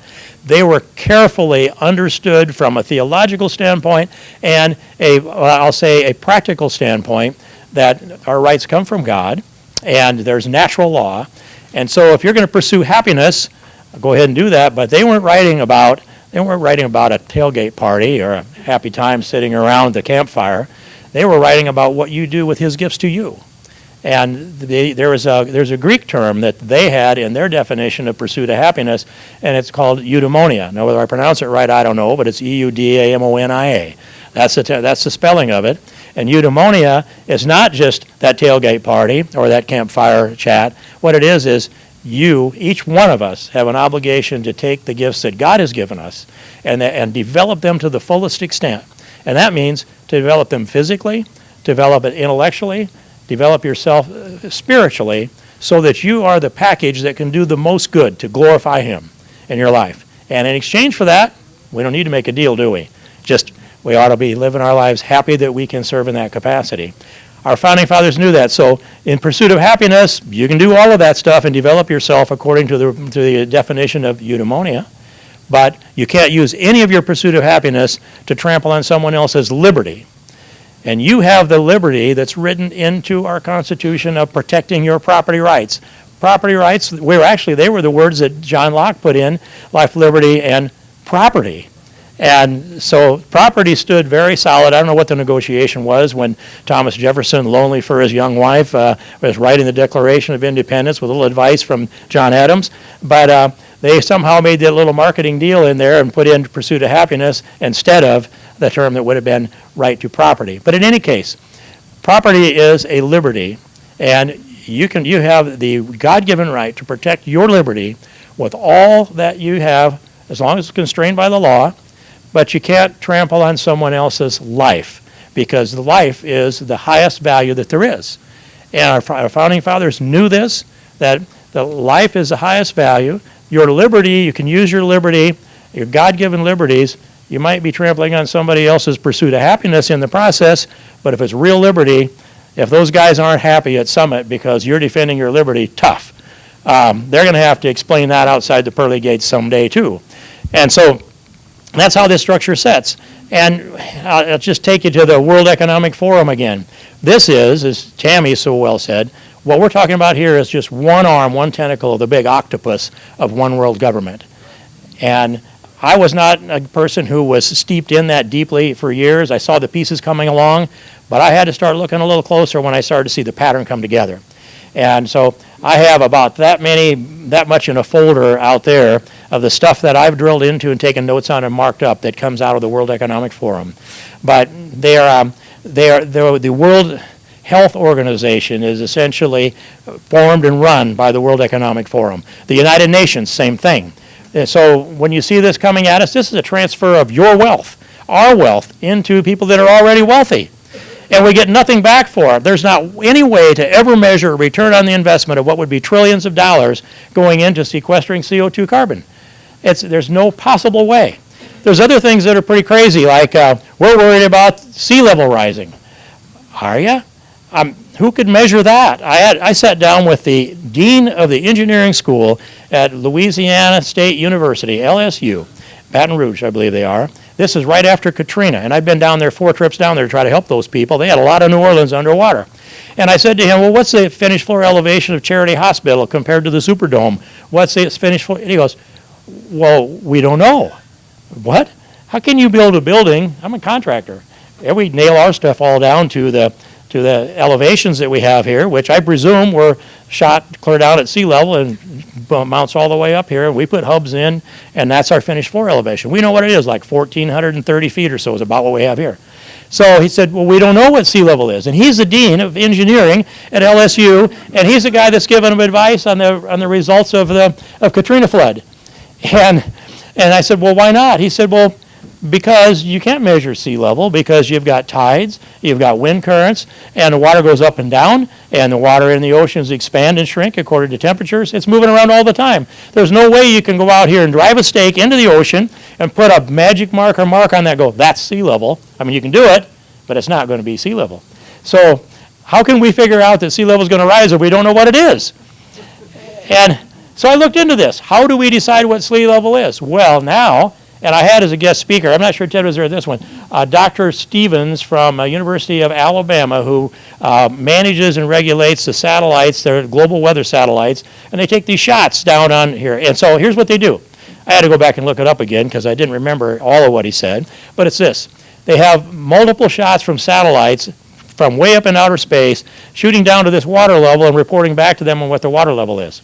And so, and then they have such confidence in their ability to measure sea level that they take an average of this over 19 years.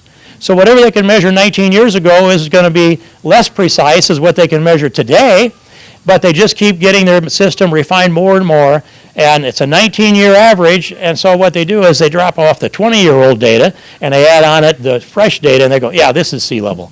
Now we know it's rising. And so, okay, look at the Dutch. 25% of their country is below sea level. A lot of New Orleans below sea level. They figured that all out. They didn't seem to worry that we need more land. Well, let's go make some. We'll pump some water out of the ocean and call it land. They're working pretty well with that. I went into The Hague in the Netherlands, and I'm sitting in there looking. First I saw 3 Turks up there. And well, they don't look like Dutchmen to me. They look like Turks. And the guy next to me goes, yeah, they are. And I guess that's okay. But then I'm looking, just the second time down there, I'm looking down here, and here's these 3 ladies down in the front row. And I said, why are they together? What's that? Oh, they are the representatives of the Animal Party. The Animal Party. And so, can you imagine having well, we can. We've got PETA and we've got HSUS. I could go there. But in any case, we don't have a party that has people elected that are seated in the United States Congress whose job it is to represent animals over people, but they have that in the Netherlands. And they shut down their operation there. You heard they shut down Denmark. The tractors all came into Amsterdam and jammed that place. I don't know what they got done doing that. And they want to cut down on our food supply. And they'll do that by cutting down on the CO2, diminish the production that Trent Luce talked about, and some of the others of you. That's part of it. They want to control the land. They're seeking to buy up the land that they can. The Chinese ownership that we heard about, and that was you, I think. That's really great to look into that and see what the LLCs are. I went to our Attorney General with a list of pieces of ground that had been purchased by LLCs. There's a whole stack of them, and the mortgages were signed by the same individual in Virginia. But the owners, the investors in the LLCs, oh, that's confidential. That's the Secretary of State has that maybe. Secretary of State, though, says, no, we just check the boxes. We don't pay any attention to that. That's the Attorney General's job. So the admonition that said, write some legislation in your state so that the LLCs can be opened up and we can see what it is, we definitely need to do that. So I see Chinese investment in this. That's why we did this. It's a Chinese investment across the board. We've got Governor Noem admitting and saying out loud that, yes, there's Chinese investment involved in Summit. And then let's see, what else did we have? I don't know if I heard you say it, Trent. Who was it that sponsored the inauguration up there in South Dakota? Yeah. Summit and Poet, right? If I missed that, I'm sorry, but people need to know that twice, I guess. And so that tells you where that's going. But it is a great big global reach, and part of it is to come in here and do this to us. And the money side of this thing, the Iowa delegation is where I need to probably start this thing. 4 Republicans, at least 2 of them, is the information that I have, says that they spoke on the floor of the House of Representatives just a year ago when the Inflation Reduction Act, excuse me, that wasn't it. It was, let's see, it might have been, it was the Inflation Reduction Act that we've been talking about. They spoke against it, said this is an expensive, I don't know if they used the word boondoggle, but they spoke against it. And then it happened that on the night before, or the early morning of, the bill that was passed by the House that was designed to cut all of these carbon credits out. That was written by people I know, and I've been talking with them regularly on that.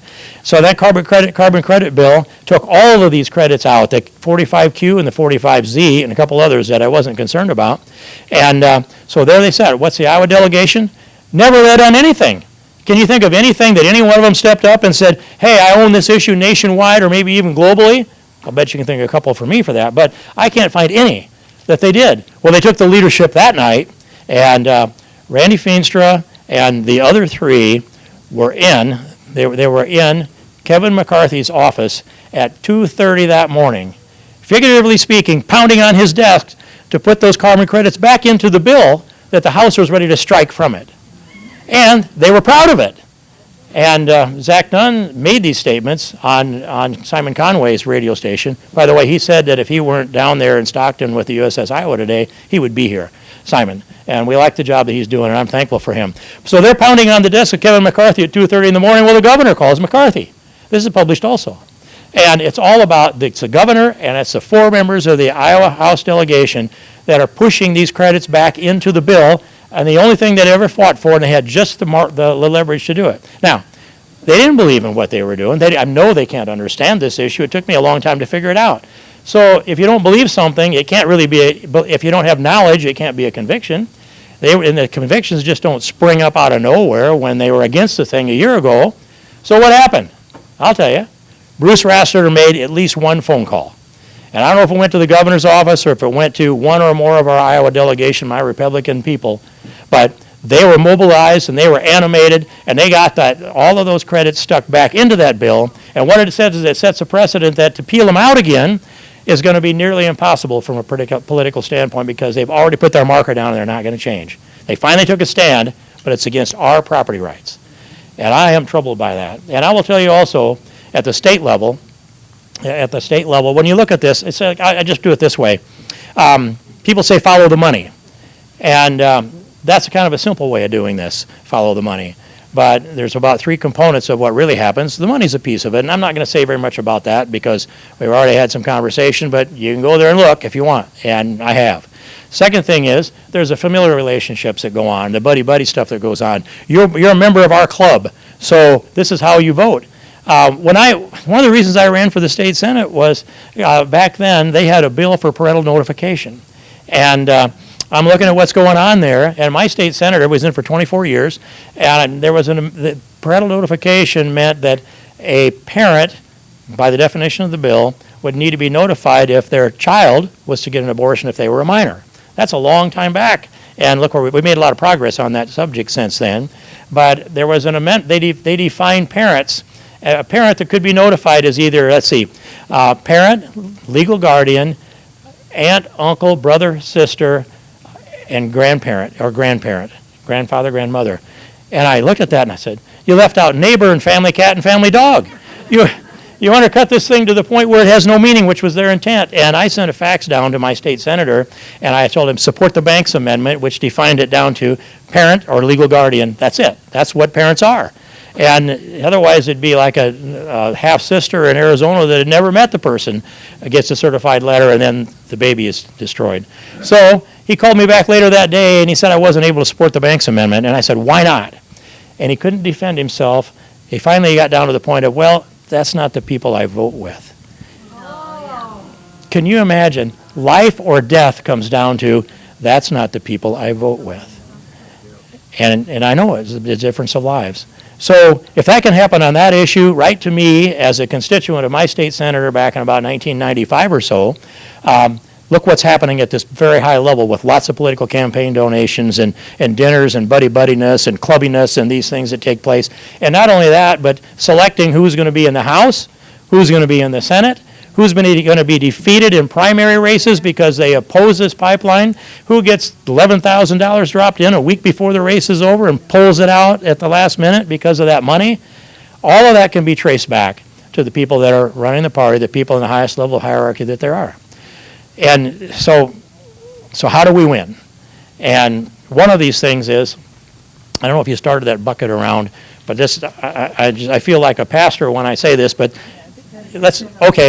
I don't know why you wouldn't just pass it around I think I can, it has, sorry. Oh, really? See, well, Marilyn's the only one that can explain that one. But, what's it? Where's Chuck? Well, he could step in and make a big difference if he would. There isn't any question in my mind about that. There's silence across there. There's silence across that. So we need to professionalize this organization. I want to thank all of the people that came here, and especially those that came from the states surrounding us here. Iowa, just by circumstances, is the epicenter of this, and I want to work with everybody. I want to empower all of you. You've got great things going on in South Dakota, great things going on in North Dakota. Got a great guy out of Nebraska with the best voice you could ask for. Minnesota doesn't seem so strong, but I want to see this thing come together. And I want to have a common website. Your website in South Dakota is great. And there's one in Illinois that's really good too. I want to see that all come together so we can share information, we can share resources, we can share ideas, and we can go to a place where we can tap into these things. So I want to know what's going on in every one of these states, and I don't have enough, I guess I'll say, searching capacity the way it is now. But if we put up a fight in every state and we use all the tools that we have in every state, in every county, and if we have litigation from every county, and Anna's got a lot of this figured out. In fact, while I'm looking at her, I want to tell you this, that we've agreed that she's going to represent me to be an intervener. I mean, that wasn't just right here, that was for show. But we've had a lot of long talks, and I'd ask any of you, if you're interested in having the representation, the only representation that really exists that's been in the arena of the Utilities Board in Iowa, that's been in those battles that isn't working for Summit or Navigators, is Anna. And I am just thrilled with the depth of her knowledge. And here's another thing, is that when adversity comes Anna's way, most of the people in a role like that, they start to curl up. And I've got a pretty good antenna for those that don't, but I didn't have to have antenna because she's already proven it to me a couple times. And I won't tell you why, that's attorney-client privilege, but Anna is solid, she's rock solid, she's on principle, she's here for the right reason, and she wants to help you. And so I hope that you will talk to her, and I hope you set some things up, because this is the piece. I don't think Brian Jordy's got an eye to go to the United States Supreme Court. And that means to me that in the end, I don't think we win. Do all the things locally you can, every battle you can, but if you don't lay the foundation to get to the United States Supreme Court, I think this case goes to the state Supreme Court and to the United States Supreme Court. And I'm hopeful that it can be done on an expedited review where it go directly to the Supreme Court for a decision, because all the definitions of expedited review match this case to me. This is the largest class action lawsuit for property rights that I have ever heard of. And so let's litigate them at every level. Let's stand in the way. Let's be interveners at every level that we can. Do all the things that we can do and support this cause financially. I have, more than Marilyn would necessarily approve, but I wrote the check and then she saw it come through the bank. And she actually takes care of all the rest of the money. So, but do all of those things. And then, but with an eye to this, that Justice Scalia was right when he looked me in the eye and told me this Kelo decision is an erroneous decision and it will be reversed one day. And so I want all the foundation laid with the eye to this, that people that are drawing down $17 billion a year of our tax dollars for what, a pipeline that cost them $4.5 billion or something like that, and it's a 10 or 12-year contract, there's nothing they aren't going to do. They will fight you every place. And we can slow them down and we can bog them down. They're not going to run out of money. That's not going to happen, and especially because there's an endless amount of yawns in China that are part of this, you know. But the money is this, $17 billion a year by their numbers for the 3 pipelines. That includes Wolf, that 280-mile pipeline, and they're not yet asked for eminent domain, but they might. And then $17 billion a year, $176 billion in change over a 10-year budget window, which should be the Congressional Budget Office, which, by the way, really lowballed this thing when they did the score. They didn't even score the 45Z. They just scored 45Q and the stuff that they knew. And I right away I knew they didn't understand it either. But, so I did a little more math, and that's something I want you to think about. And I think Trent went at this really well. But a little more math was this, that they want to get to carbon neutral. If the number is 2050, fine, let's use that one. Carbon neutral by that. So what's it going to cost us to get there if these are the people planning, right? They can't answer these questions. Senator John Kennedy tried to pull this out of a deputy cabinet official here about, a couple of months ago, I guess. And he said, what's it cost to get to your objective? Well, I really want to tell you what it costs if we don't. He would not answer the question. So what we have now is, because of Summit and Navigators and Wolf, we can look at that and see how many credits we have to pay, and they tell you how many metric tons of CO2 they're going to sequester and send the bill to we, the people, the taxpayers, who will borrow the money from Chi, and he's already invested in this, so we can pay him with the money we borrow from him. That's why we have these guys here with their green eyes and their dollar signs in them, and Chi looking over their shoulder. But so what does it cost to get to carbon neutral?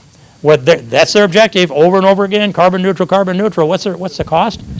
These guys are putting together the most effective way of sequestering a ton of CO2. a metric ton of CO2. And this is the low-hanging fruit. It's 98% pure coming out of the stack at the exhaust plant. And I don't know if Doyle might have told you this, but there's there's toxic stuff with CO2 in it coming out of the other side of that thing that's a result of petroleum. They're not touching that. They're taking just the sweetest, purest, 98% pure, low-hanging fruit, run it through a little compressor, pop it into their pipeline, shove it up to North Dakota or down to southern Illinois, and did you ever think, why do these pipelines start up there in the Dakotas and run down towards southern Illinois, and then why do you have pipelines that start down towards Illinois, running up to the Dakotas? Bruce Rastetter and Larry Fink, they're like a two-lane highway meeting each other with pipelines. Some's going this way, some's going that way. They cross each other in something like 3 places. That doesn't make any sense to me either. But here's the number, I promise you. 40 billion metric tons a year is how much CO2 is released into the atmosphere and suspended in the atmosphere by human activity. Now, the cost for that metric ton, I didn't commit that number to memory on what it is, but I did divide it, and I did multiply it times the 40 billion to see what it would cost us to get to carbon neutral. And this is a real number, and I multiply the cost per metric ton, which we now know, times 40 billion metric tons of CO2, annual cost to get to carbon neutral with the cheapest numbers we can produce today is over $19 quadrillion. 19 quadrillion, and I know Trent can do that math in his head, but he might be the only guy in here that can do this. So I did it on a spreadsheet, and because I trust the spreadsheet's math. And then, so what is that? It's outside the scope of my understanding. $19 quadrillion a year, that's the segment of numbers above the trillions. So what is this to the GDP of the world? This is world emissions, that we're trying to get at. So what would it cost to get to carbon neutral annually, every single year, taking the most low-hanging fruit, lowest unit price possible, which is where we're starting out. So I divide it. There's about $95 trillion is the global GDP. And you divide that into 19 quadrillion, I think it's maybe 263 trillion, something like that. But it comes out to this, almost exactly 200 times the global GDP. That's what they want to do to us, 200 times the global GDP. Can you imagine how much and as the economy grows, inflation will grow with it, so there's no way to reconcile that. It is idiocy. It's like if I were a college professor and I had a group of students and they had gotten the assignment, well, we don't like this global warming formula, which then go off and figure out how to solve it. If they came back with this plan, I'd say, are you nuts? Aren't you embarrassed to show up with such a crazy idea that you want to destroy the world economy, take it all and destroy it 200 times every year, 200 times? And where's their number? They might go, Steve King's off on this because a little here, a little there. Ask them this, what's your number? What's your number? They don't want to think about that. Their number is all the money that they can draw from us. And if you notice, they never talk about their revenue stream, ever. They only talk about, well, we're going to help the farmers out, we're going to help out ethanol here, this and that and the other thing. And no, it's just setting us up for this. If you're working on this now, if you know what I've told you, if you know what the rest of you have said today and learned here today, now you know that if you're supporting this, if you're promoting this, then you're a tool of this globalism.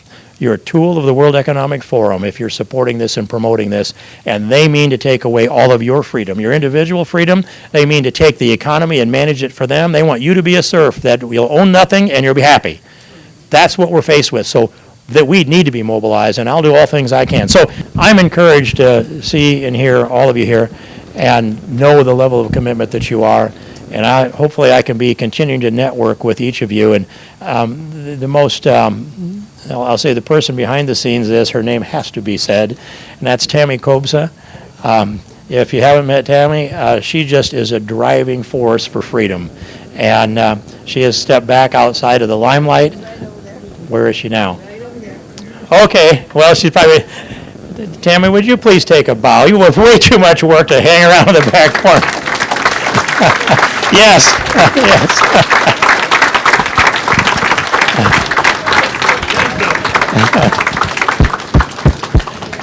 Tell them what else. What? Are you going to talk about the small groups? You. Okay.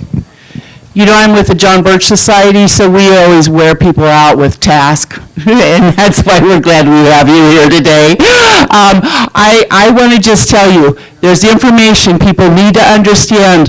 This is a nasty tentacle of the octopus to try to harm us, to try to take away our lives and our liberty and our all of our property. Understand, the United Nations is behind this. You guys, when we are more knowledgeable about who's behind this, we need to get out of the United Nations. If, you know what, we're going to stop the pipeline. We will stop the pipeline. I totally believe that. But they're going to throw something else at us until we rise up.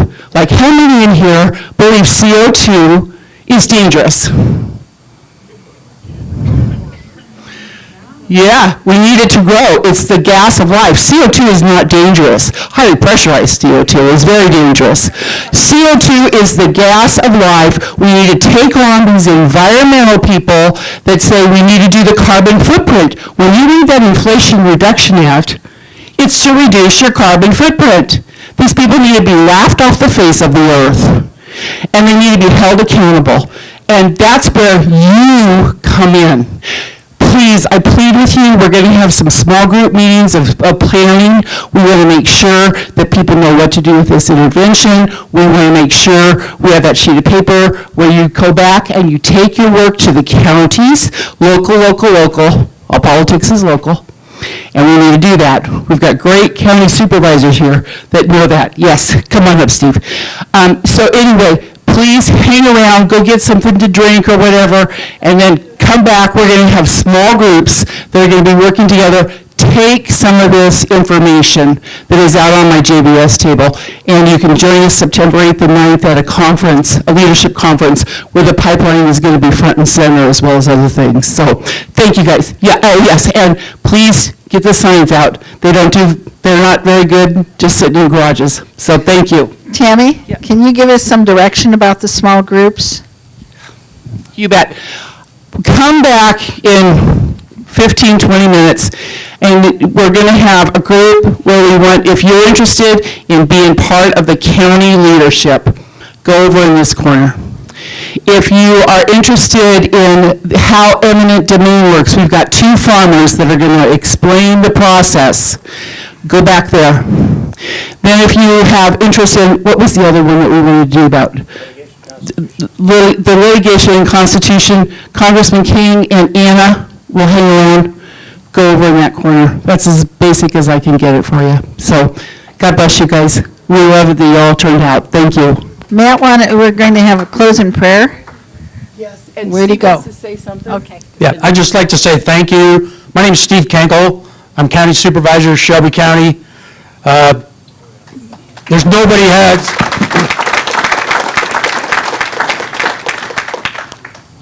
has more lawsuits against them from Summit than we do. We have 2 lawsuits against us. And I heard today, counties have a lot of authority. We're trying. What's a little disappointing to me, I guess I'll back up a little bit. I'm a 5-generation century farmer here in Iowa, chairman of the Shelby County Board of Supervisors, and it's a little disappointing to me that there's not been more supervisors step forward. We have 7 counties out of 99 in our state that have joined a consortium for intervention with IUB.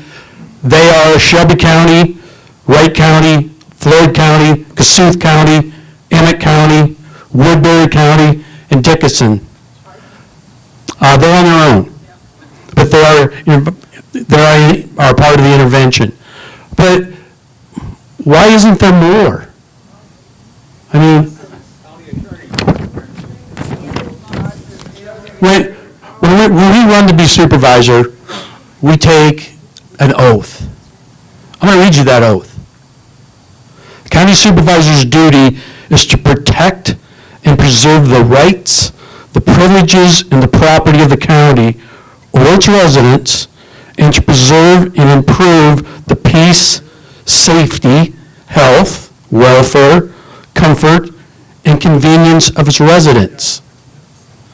So I would ask you next time you're with one of your supervisors, how are they protecting you? We're trying. I thank the guys, deeds here today with Wright County. I want to get in better touch with Emmett counties here, Woodbury. I thank you guys, but man, there's 99 counties here. There's 40-some supervisors.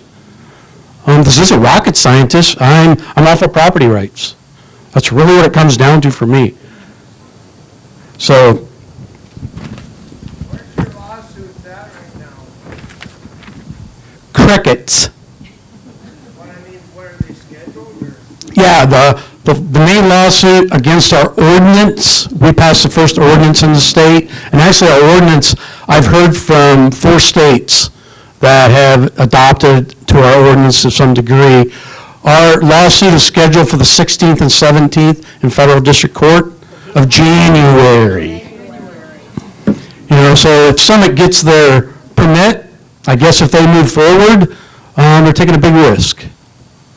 The injunction for our lawsuit, because after we filed our ordinance in November, 3 days later, Summit filed lawsuit against us. We had 4 public hearings on our ordinance, 4. We only needed to have 3. We had 4. They were at all of them, never said a word. Didn't object to it, nothing. But then 3 days later, they filed a lawsuit against us. Then we went and they were supposed to get conditional use permits with the tenants, with their easements. They didn't do that, so we started fining them $750 a day, according to our ordinance. Well, then they filed an injunction against us from enforcing our ordinance. Now that sits in district court right now. Haven't heard a word. Totally ignoring us, but like I heard one of the other speakers say, this doesn't make any sense when in our county, like most counties that have ordinances, if you want to build a house, you have to get a permit. If you want to go put an office in your backyard, you have to get a permit. Right, but now you can put a high-pressure, hazardous CO2 pipeline between the house and that office you have, and you got to move the playground equipment out of the way so they can go there and they don't have to get nothing? That's what we're up against. So I just want to thank you. I see a lot of familiar faces when I've been up to the Capitol here today. You guys are awesome. You're troopers. Don't give up. I think a lot of you were raised like I were, common sense, and if it doesn't feel right, you fight for it. And that's all you here today, so thank you.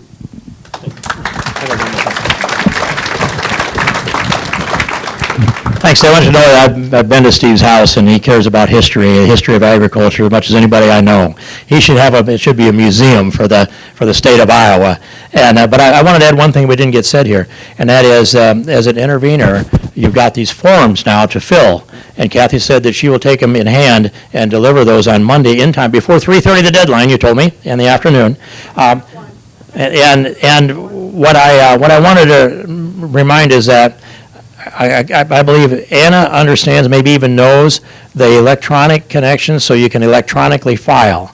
And if you're interested in doing that, that's the easier way to get it done, and that you can get right down to the 11th hour and do that. So I'm not sure where we'll post that. I don't know if Barb's going to post it on the website, the electronic filing link for... I can put it on the Go Events 101 site, yeah, I can put it there. I mean, it's not our regular website.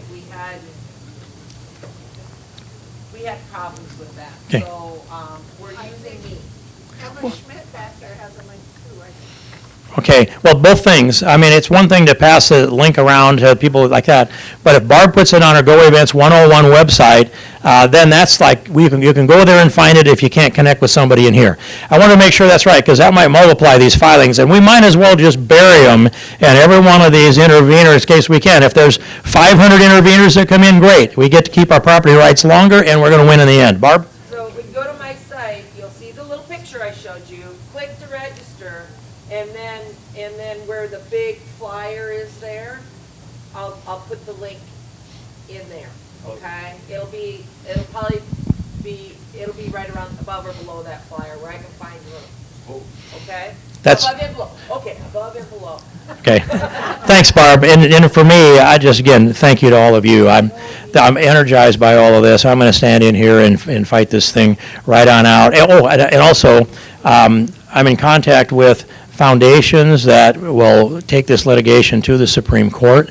I don't have a commitment yet, but I'm in contact. And so how I envision this is that each of us do our battles everywhere and network with each other all the time, and eventually we end up with a list of landowner plaintiffs, intervenor plaintiffs, the county supervisor's approach to this. Maybe they all get consolidated and they end up at the Supreme Court, and if all goes well, we'll have a foundation that has litigated these kind of property rights issues with success. And one of them has taken 16 cases to the Supreme Court, been successful in 14 of them on property rights cases. So there is a strategy to get this thing there. We've got to make our moves so it fits right. And I'm going to yield this thing back now. And thanks for all the time you've given me, Cindy, and you're graceful you are. And we're going to let the last word be to God. But So Matt is going to close us in prayer. Then when we're done, go get a drink or something, come on back in, and we'll have our working sessions. Yes, we're going to yield ourselves to God just in the historical context. A little treat for you. When the states of the Midwest came together, it was 1876, Omaha. There was a convention there for 4 days, and there was a plague. And if some of you guys remember, this is mentioned in Laura Ingalls Wilder's book, Plum Creek. And it was the locust plague, the grasshoppers. And they were in the oven, they were in the blankets, they were everywhere. Pioneers were ready to pack up and leave the Midwest. They were done. South Dakota would have ceased to exist as a state. Iowa had become a state in the 40s, of course, and people were ready to leave.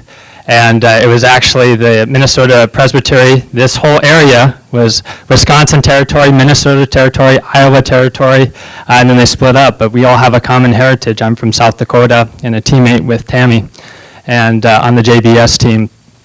And so the Minnesota Synod, the Dakota Mission, and it was the Dakota Indian Mission led by Native American Christians who had embraced the Christian faith of many of the Europeans, not saying this to be rude, but had left rock worship and sun worship and things like that.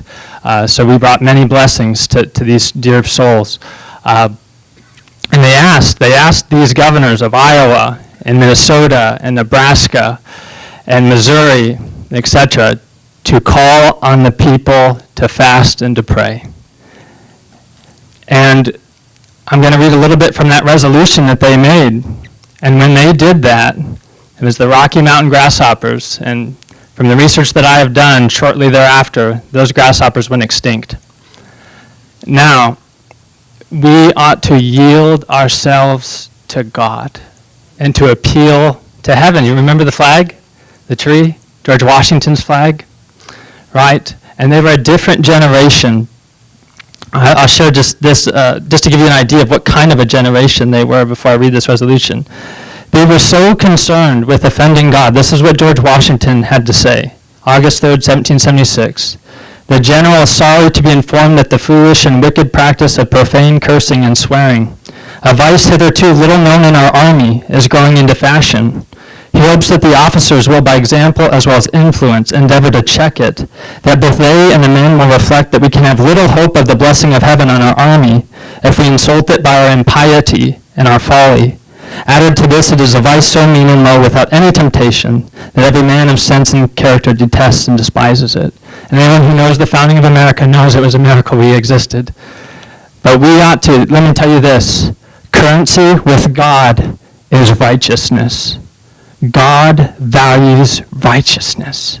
And until we yield ourselves to Him in every area of our life, He cannot bless us. He cannot bless us. So, as part of this resolution that they signed and freed the Midwestern states, it said this: whereas the scourge of the grasshopper or locust, and you can insert carbon solutions, you can insert China, you can insert the UN, you can insert Joe Biden, the Democrats, the rhinos, you name it. You name it. God, they are fleas and ticks before the Lord of heaven. And He could flick them off with just one pinky finger.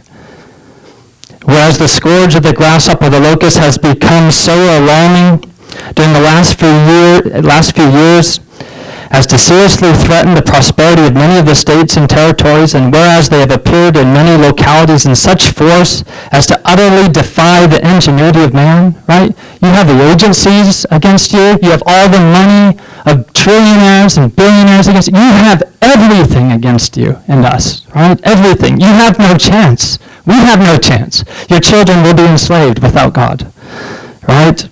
Whereas while we have never-failing faith in the goodness and the wisdom of the all-seeing and ever-merciful God, who controls the early and the latter rains, and whose merciful providence gives us seed time and harvest. Be it therefore resolved that we respectfully but earnestly urge that all our people in the states and territories afflicted with the locusts, afflicted with Carbon Summit Solutions, afflicted with China, afflicted with the CCP, afflicted with Iran, afflicted with everything you can think of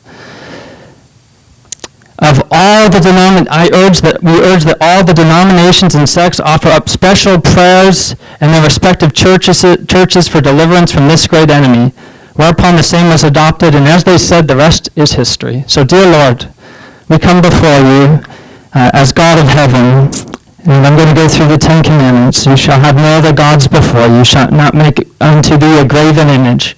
We shall not use the name of the Lord our God in vain. To remember the Sabbath day and keep it holy. We are to honor our parents. We shall not murder. We shall not commit adultery. And along with that, a whole litany of pornography and sex outside of marriage and homosexuality and every sexual sin that has perverted the mind of man and destroyed families. Oh God, theft and lies and covetousness. Oh God, I pray that if there people be here, that you are a just God and who has a heaven and has a hell. And I pray that now people would repent and turn from it and confess that Jesus has died for them and risen again from the dead, and he is Lord of the greatest enemy of all mankind, and that is death and the devil. So Lord, I pray people believe that. I pray that this would not just be a wasted words here, just some stupid young man that's running his mouth, but God, that these were words from you. And I pray that people would be saved and our nation would turn to you for our soul's sake and our children and our children's children. In Jesus' name, amen.